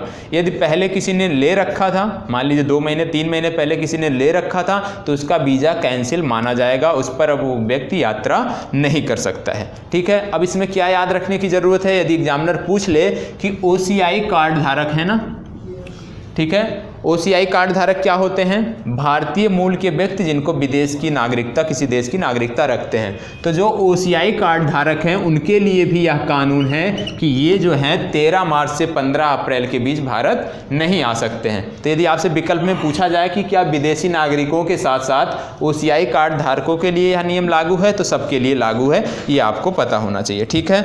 और ये नियम जो लागू किया गया, कब लागू किया गया, किस डेट को लागू किया गया, 13 मार्च को कब, 13 मार्च को 1200 GMT। ये GMT क्या होता है, ठीक है। तो जो ये कानून लागू किया गया भारत सरकार द्वारा 13 मार्च को 1200 GMT पर लागू किया गया, ठीक है। GMT क्या है, ग्रीनविच, हाँ। और ये ग्रीनविच है कहाँ पे,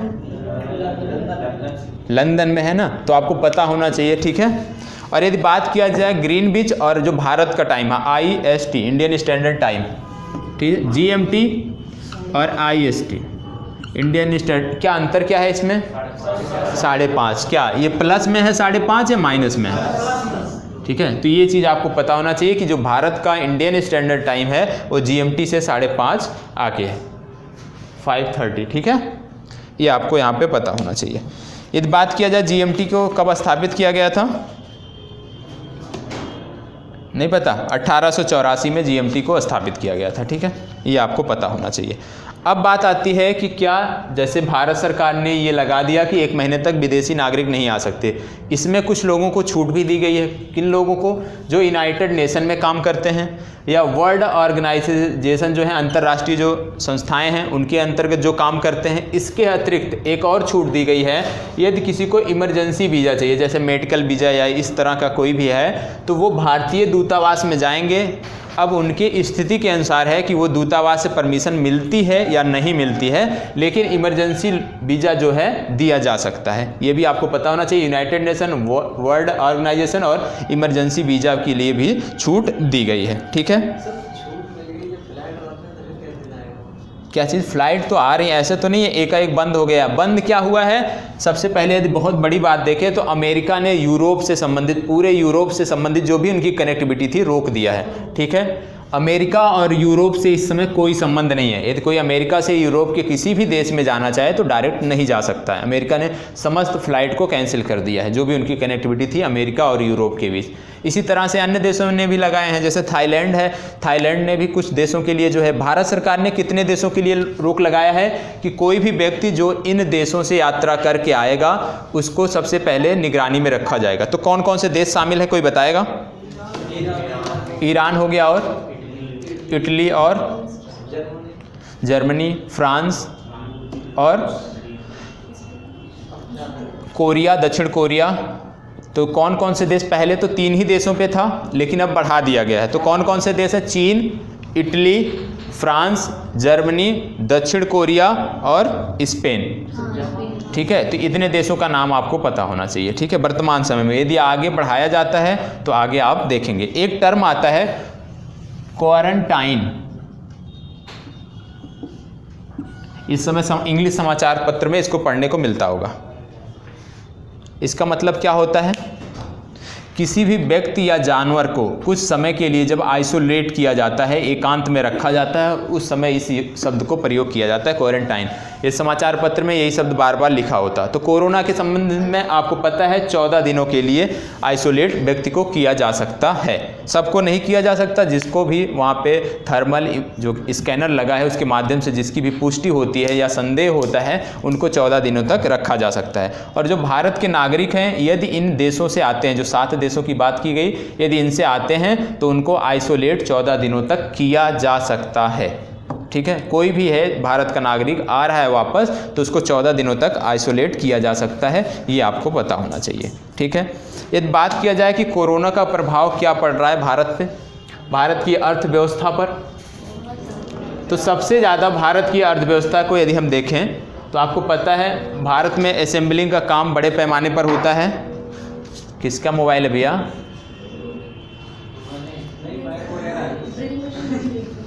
मोबाइल ही वाइब्रेट कर रही है। चलिए कोई बात नहीं। तो भारत का टूरिज्म सेक्टर यदि देखें, भारत का टूरिज्म सेक्टर, ठीक है, क्यों? क्योंकि आपको पता है पिछले वर्ष 2018 की जो आंकड़े हैं उसके अनुसार बात करें तो कितने यात्री भारत आए थे? लगभग 1 करोड़, लगभग 1 करोड़ विदेशी टूरिस्ट जो है, विदेशी व्यक्ति जो है भारत आए थे, 1 करोड़।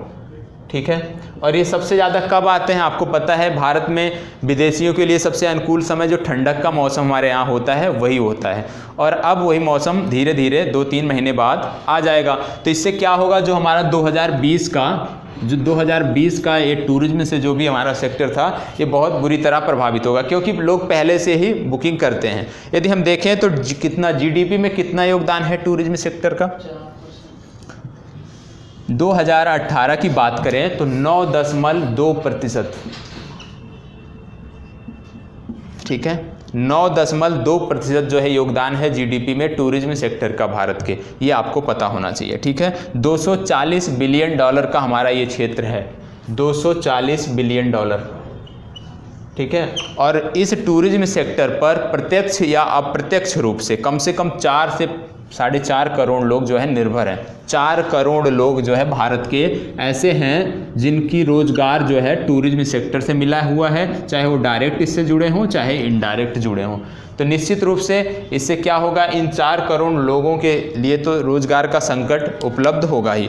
तो यही सारी चीज़ें आपको देखना था। सबसे पहले देखना क्या था, एपिडेमिक डिजीज एक्ट है क्या, ठीक है, उसमें क्या क्या प्रावधान है, किस तरह से उसमें जो प्रशासक होते हैं उसको अतिरिक्त शक्तियाँ दी जाती हैं। ठीक है, और आपको क्या देखना था कि किन लोगों के लिए बाध्यता है कि भारत नहीं आ सकते, चाहे वो OCI कार्ड धारक हों या किसी भी देश के नागरिक हों, 1 महीने तक अब वो भारत नहीं आ सकते हैं। ठीक है, क्या चीज़? 1897, जी हाँ, 1897 एपिडेमिक डिजीज एक्ट 1897। ठीक है, सब 1900 की बात कर रहे थे।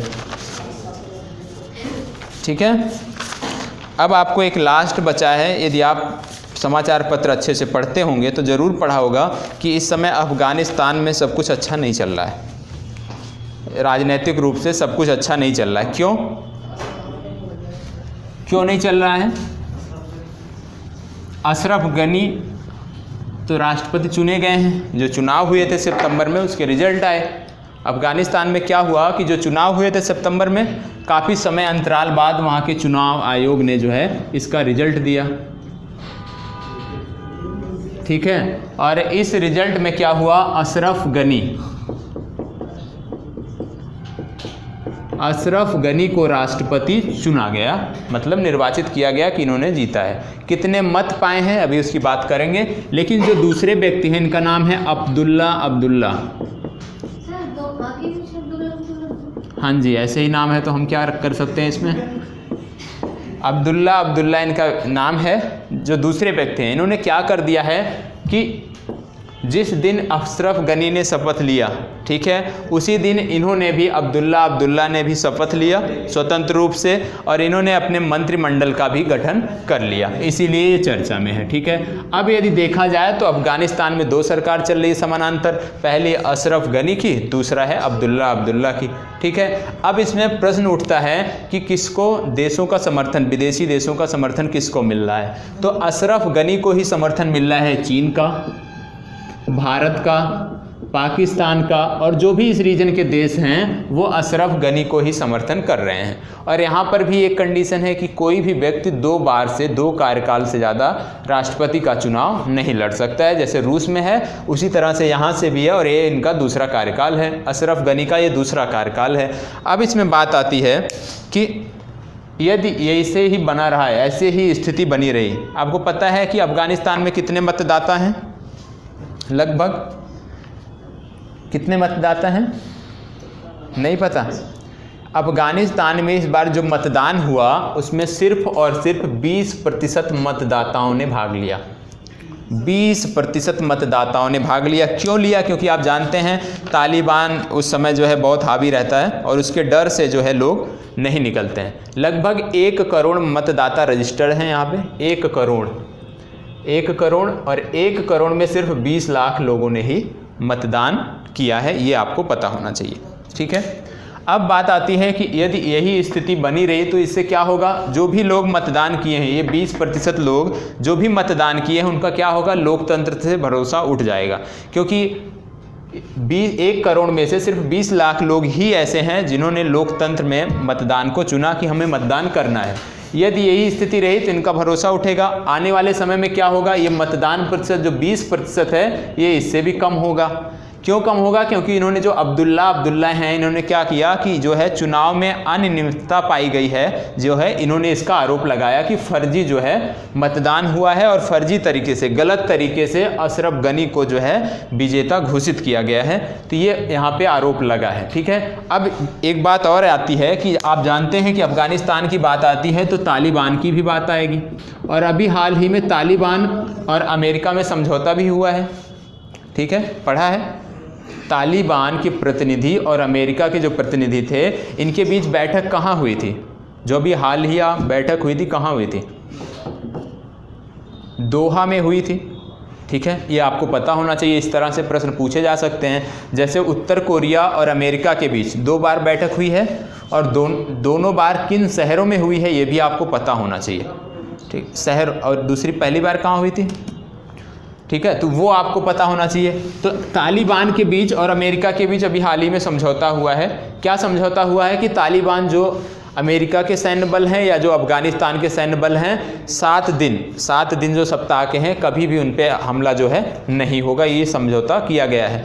और बाकी डिटेल में है, वो जो आपको पढ़ाएंगे वो बताएंगे सर जी। लेकिन अभी हमें क्या देखना है कि इससे क्या होगा, इससे क्या होगा कि तालिबान का जो प्रभाव है एक बार फिर से बढ़ेगा, क्योंकि ये दोनों लोग आपस में ही संघर्षरत रहेंगे, ठीक है। तो इससे तालिबान को एक बार फिर से जो है बढ़ने का, फलने फूलने का समय मिल जाएगा, ठीक है। और आपको पता है कि तालिबान को जो है पाकिस्तान का अप्रत्यक्ष रूप से समर्थन भी रहता है। और यदि अफ़गानिस्तान में यही स्थिति बनी रही और तालिबान सत्ता में आ जाता है, मान लीजिए यही स्थिति बनी रही, सरकार कमज़ोर हुई और तालिबान सत्ता में आया, तो भारत सरकार और अफ़गानिस्तान के बीच जो संबंध हैं उस पर बहुत बड़ी जो है प्रश्न चिन्ह लग जाएगा। क्यों? क्योंकि तालिबान जो है, भारत ने कभी भी तालिबान का समर्थन नहीं किया है। तो अभी आगे के लिए क्या होना चाहिए कि भारत सरकार को क्या करना चाहिए, भारत सरकार को ध्यान देना चाहिए कि तालिबान के बीच किस प्रकार से बातचीत की जा सके। ठीक है, अशरफ गनी को हम समर्थन दे रहे हैं, लेकिन इनको भी नकारा नहीं जा सकता वहाँ की वर्तमान स्थिति को देखकर। तो आगे भारत सरकार को प्रयास करना चाहिए कि तालिबान के बीच भी मध्यस्थता की, किसी तरह से मध्यस्थता की जाए, जिससे भी यहाँ पे भी कम्युनिकेशन चैनल जो है खोला जा सके। यदि भविष्य में तालिबान सत्ता में आए तो ऐसे ना हो कि एकाएक हमारे संबंधों पर ब्रेक लग जाए। क्यों? क्योंकि आप जानते हैं चाबहार में कितना निवेश किया गया है, चाबहार में, और चाबहार में निवेश का जो मेन लक्ष्य था वो अफगानिस्तान और ईरान को जो है साधना था। ठीक है, तो चाबहार जो है इससे बहुत प्रभावित होगा। ठीक है, तो यदि हम बात करें इस पूरे रीजन की, तो कोई बताएगा कि जो अफगानिस्तान और भारत के बीच जो सीमा रेखा थी, जो ब्रिटिश भारत और अफगानिस्तान के बीच जो सीमा रेखा का निर्धारण किया गया था, वो किस लाइन के माध्यम से किया गया था? डूरंड लाइन, ये आप सबको पता है। अब अफगानिस्तान की यदि हम बात करें तो एक फिगर तो यहाँ पे नहीं दिखा सकता क्योंकि लैपटॉप नहीं है, तो आपको एक आंकड़ा दे देता हूँ कि अफगानिस्तान में जो 15% ज़िले हैं, 15% जो ज़िले हैं उन्हीं पर ही अफगान सरकार का कंट्रोल है। ठीक है, यहीं पर ही गवर्नमेंट का कंट्रोल है। सिर्फ 15% ज़िले अफगानिस्तान के गवर्नमेंट के कंट्रोल में है फुली रूप से। ठीक है, और ये जो 15% हैं इसमें से क्या है, ये जो 15% हैं इसमें वीकली 2 बार, सप्ताह में 2 बार हमले होते हैं। 15% ज़िले ऐसे हैं, 15% ज़िले अफगानिस्तान में ऐसे हैं जहाँ पे सप्ताह में कम से कम 2 बार हमले तालिबान के होते हैं। इसके बाद 20% ज़िले हैं, 20% ज़िले हैं जहाँ महीने में 3 बार, महीने में कम से कम 3 बार आतंकी हमले होते हैं। ठीक है, फिर बात आती है 31%। 31% ऐसे ज़िले हैं अफगानिस्तान में, 31% ऐसे ज़िले हैं अफगानिस्तान में जहां पर कम से कम 2 महीने में 1 बार विस्फोट होता है। ठीक है, 2 महीने में 1 बार विस्फोट अवश्य होता है। ठीक है, अब यदि बात किया जाए कि फुली तालिबान कंट्रोल कितना क्षेत्र है, तो पूरी तरह से जो क्षेत्र तालिबान के कंट्रोल में है वो 4% है। अफगानिस्तान के 4% क्षेत्र अभी भी ऐसे हैं जिस पर 7% जो है तालिबान का कंट्रोल है। ठीक है, तो ये चीज़ें आपके लिए जानकारी के लिए थी, जैसे मुख्य परीक्षा के लिए, कि किस प्रकार से यदि अफगानिस्तान की स्थिति के बारे में आए तो किस प्रकार से आप चीज़ों को लिख सकते हैं। ठीक है, आज का जो मुख्य परीक्षा का प्रश्न होगा वो इसी पर आधारित होगा, अफगानिस्तान पर आधारित होगा, और आप अच्छे से करके उसको जो है सबमिट करेंगे। ठीक है, अब बात आती है चाबहार की, हमने बात किया तो 3 प्रोजेक्ट और मैंने बताए थे। पहला है चाबहार, दूसरा था कलादान, बिना नकल किए बताएंगे आप लोग। पहला चाबहार, दूसरा कलादान, अभी 2 और थे। संबंधित किससे थे? जो बताया था मैंने कि कस्टम फ्री कर दिया गया है उस देश द्वारा। कौन से पोर्ट थे? किन बंदरगाह पर भारत सरकार को कस्टम फ्री कर दिया गया, यदि अब हम निर्यात करते हैं तो कोई शुल्क नहीं देना पड़ेगा वहाँ पे। किसी देश, मैंने बताया था वो 2, एक था चिटगांव और मोंगला, ये बांग्लादेश के हैं 2 बंदरगाह। यदि हम इन 2 बंदरगाहों के माध्यम से कोई निर्यात करते हैं तो हमें यहाँ पर कस्टम शुल्क नहीं देना है। ठीक है, तो ये दोनों संबंधित हो गए कहाँ से? बांग्लादेश से। ठीक है, कलादान कहाँ से संबंधित था? कलादान मल्टी मॉडल प्रोजेक्ट है। कहाँ से संबंधित था? ये म्यांमार से संबंधित था। अरे म्यांमार से संबंधित था, बार बार बताया था, म्यांमार के रखाइन प्रांत से संबंधित था। ठीक है, रखाइन प्रांत से। ठीक है, किन 2, यदि बोला जाए कि ये किन 2 पोर्टों के बीच कनेक्टिविटी प्रदान करेगा तो उसका क्या नाम था? ये तो कलादान प्रोजेक्ट है, प्रोजेक्ट का नाम है। किन 2 बंदरगाहों को जोड़ेगा यदि हम इसकी बात करें तो कोलकाता को सितवे से जोड़ेगा। ठीक है, भूल जाते हैं बार बार, कोलकाता को सितवे पोर्ट से जोड़ेगा। ठीक है, और आपको पता है भारत ने श्रीलंका में भी, भारत और जापान ने मिलकर श्रीलंका में भी एक पोर्ट में निवेश किया है। उस पोर्ट का नाम बताएंगे? भारत और जापान ने मिलकर श्रीलंका के एक पोर्ट में निवेश किया है। जैसे चीन ने हम्बनटोटा में किया था, लंबे समय के लिए लीज पर लिया है, उसी तरह से भारत ने भी किया था श्रीलंका में जापान के साथ मिलकर। कोई बताएगा कौन सा पोर्ट था? नहीं, वो पता होना चाहिए ये सारी चीज़ें। ठीक है, पीटी के लिए भी पता होना चाहिए, मेंस के लिए भी, संबंधों पे आए तो आप कुछ लिख सकें। ठीक है, और ये जितने पोर्ट हैं जितने भी पोर्ट हैं, यदि भारत चीन संबंधों पर भी आता है या चीन की जो है विदेश नीति पे आता है, वहाँ भी आप इसको जोड़कर लिख सकते हैं। जो कोलंबो पोर्ट था, ठीक है, कोलंबो पोर्ट का ईस्ट टर्मिनल, इसमें भी ईस्ट टर्मिनल, कोलंबो पोर्ट के ईस्ट टर्मिनल को भारत और जापान मिलकर जो है विकसित कर रहे हैं। लेकिन इसका जो बेस्ट टर्मिनल है, वो चीन उस पर निवेश कर रहा है। मतलब पूरा कोलंबो पोर्ट भारत और जापान को नहीं मिला है, उसका मात्र एक भाग मिला है, ईस्ट टर्मिनल, और ये भारत और जापान मिलकर विकसित कर रहे हैं। तो आपको 3-4 देखा आपने, चाबाहार, कोलंबो। चाबाहार की बात किया जाए तो ये ईरान के किस प्रांत में है, कोई बताएगा? ईरान के किस प्रांत? चाबाहार सबको पता है ईरान में है, तो ईरान के किस प्रांत में है? सिस्तान प्रांत, ईरान का है सिस्तान प्रांत, ठीक है। सिस्तान प्रांत है कहाँ पर? मकरान तट, देखे होंगे मैप, मकरान तट वहाँ से संबंधित है। यदि बात किया जाए मकरान तट की, तो कहाँ पर है ये? ओमान की खाड़ी के समीप है। अब आपको क्या करना चाहिए कि मैप जाके घर पे देखिए मकरान तट है कहाँ पर, ओमान की खाड़ी कहाँ पर है, या कौन कौन से देश उससे लगे हुए हैं, ठीक है। तो ये सिस्तान प्रांत में है, ईरान के सिस्तान प्रांत में, मकरान तट के पास, ओमान की खाड़ी के समीप में, ठीक है। तो इतनी चीज़ें आपने देखी। आज के लिए इतना ही। अब आपको नोट करना है आज का प्रश्न। उससे पहले कुछ पूछें, बताएंगे? बताइए। आंग्ल अफगान युद्ध सबने पढ़ा होगा इतिहास में, 3 हुए थे, प्रथम, द्वितीय, तृतीय। तो बता दीजिए कब कब हुए थे और कौन कौन विजेता था या कौन सी संधि हुई थी। आंग्ल अफगान युद्ध सबने पढ़ा होगा। प्रथम आंग्ल अफगान युद्ध, द्वितीय आंग्ल अफगान और तृतीय, 3 ही हुए थे। और तीनों कब कब हुए थे, कोई बताएगा? आंग्ल अफगान युद्ध सबने पढ़ा होगा, अच्छे से पढ़ा होगा। हाँ बोलो। ठीक है। और 1839 से 42 सही है, बहुत बढ़िया। दूसरा कब हुआ था? दूसरा ऐसे बोल दो जो भी मन में आए। 1878 से 90, सॉरी 80। और तीसरा कब हुआ था? 78 से 80 है। तीसरा कब हुआ था? तीसरा आंग्ल अफगान युद्ध 1919 में, ठीक है। अब बात आती है कौन सा विजेता था। प्रथम में कौन विजेता था? प्रथम आंग्ल अफगान युद्ध में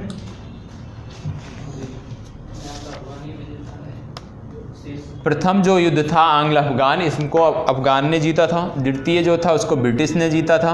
और तृतीय किसने जीता था? ब्रिटिश ने जीता था।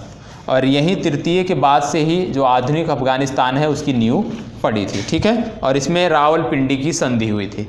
तृतीय अफगान युद्ध में रावलपिंडी की संधि हुई थी और यहीं से ही आधुनिक अफगानिस्तान की नींव पड़ी थी, ठीक है।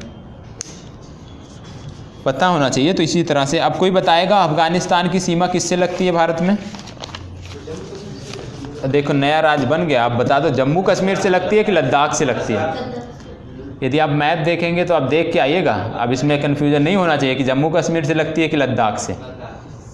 लद्दाख से कन्फर्म है? देखो अब इसी में भी दिक्कत है। अफगानिस्तान की सीमा भारत के किस यूनियन टेरिटरी से लगती है? लद्दाख से लगती है। जे.एंड.के तो नीचे आ गया था। अब देखो कितने लोगों ने अभी तक नया मैप नहीं देखा है भारत का? देखा है? देखा है? किसने देखा है? ये है ऐसे मैप है, ऐसे मान लो रफली, सॉरी इतना तो नहीं है, ऐसे है। तो इसमें कहाँ पे लगता है?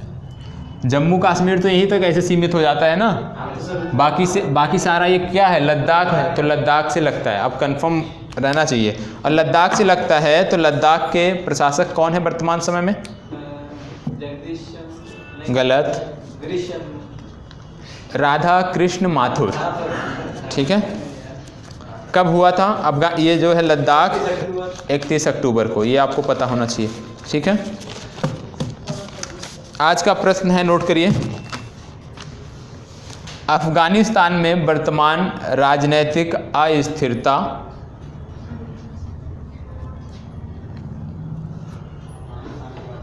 अफगानिस्तान में वर्तमान राजनीतिक अस्थिरता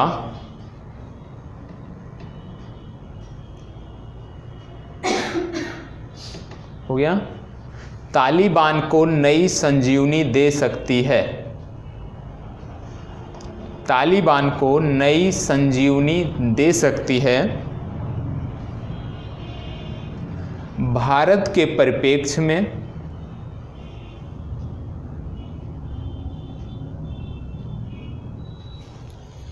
भारत के परिप्रेक्ष्य में इस कथन का परीक्षण कीजिए।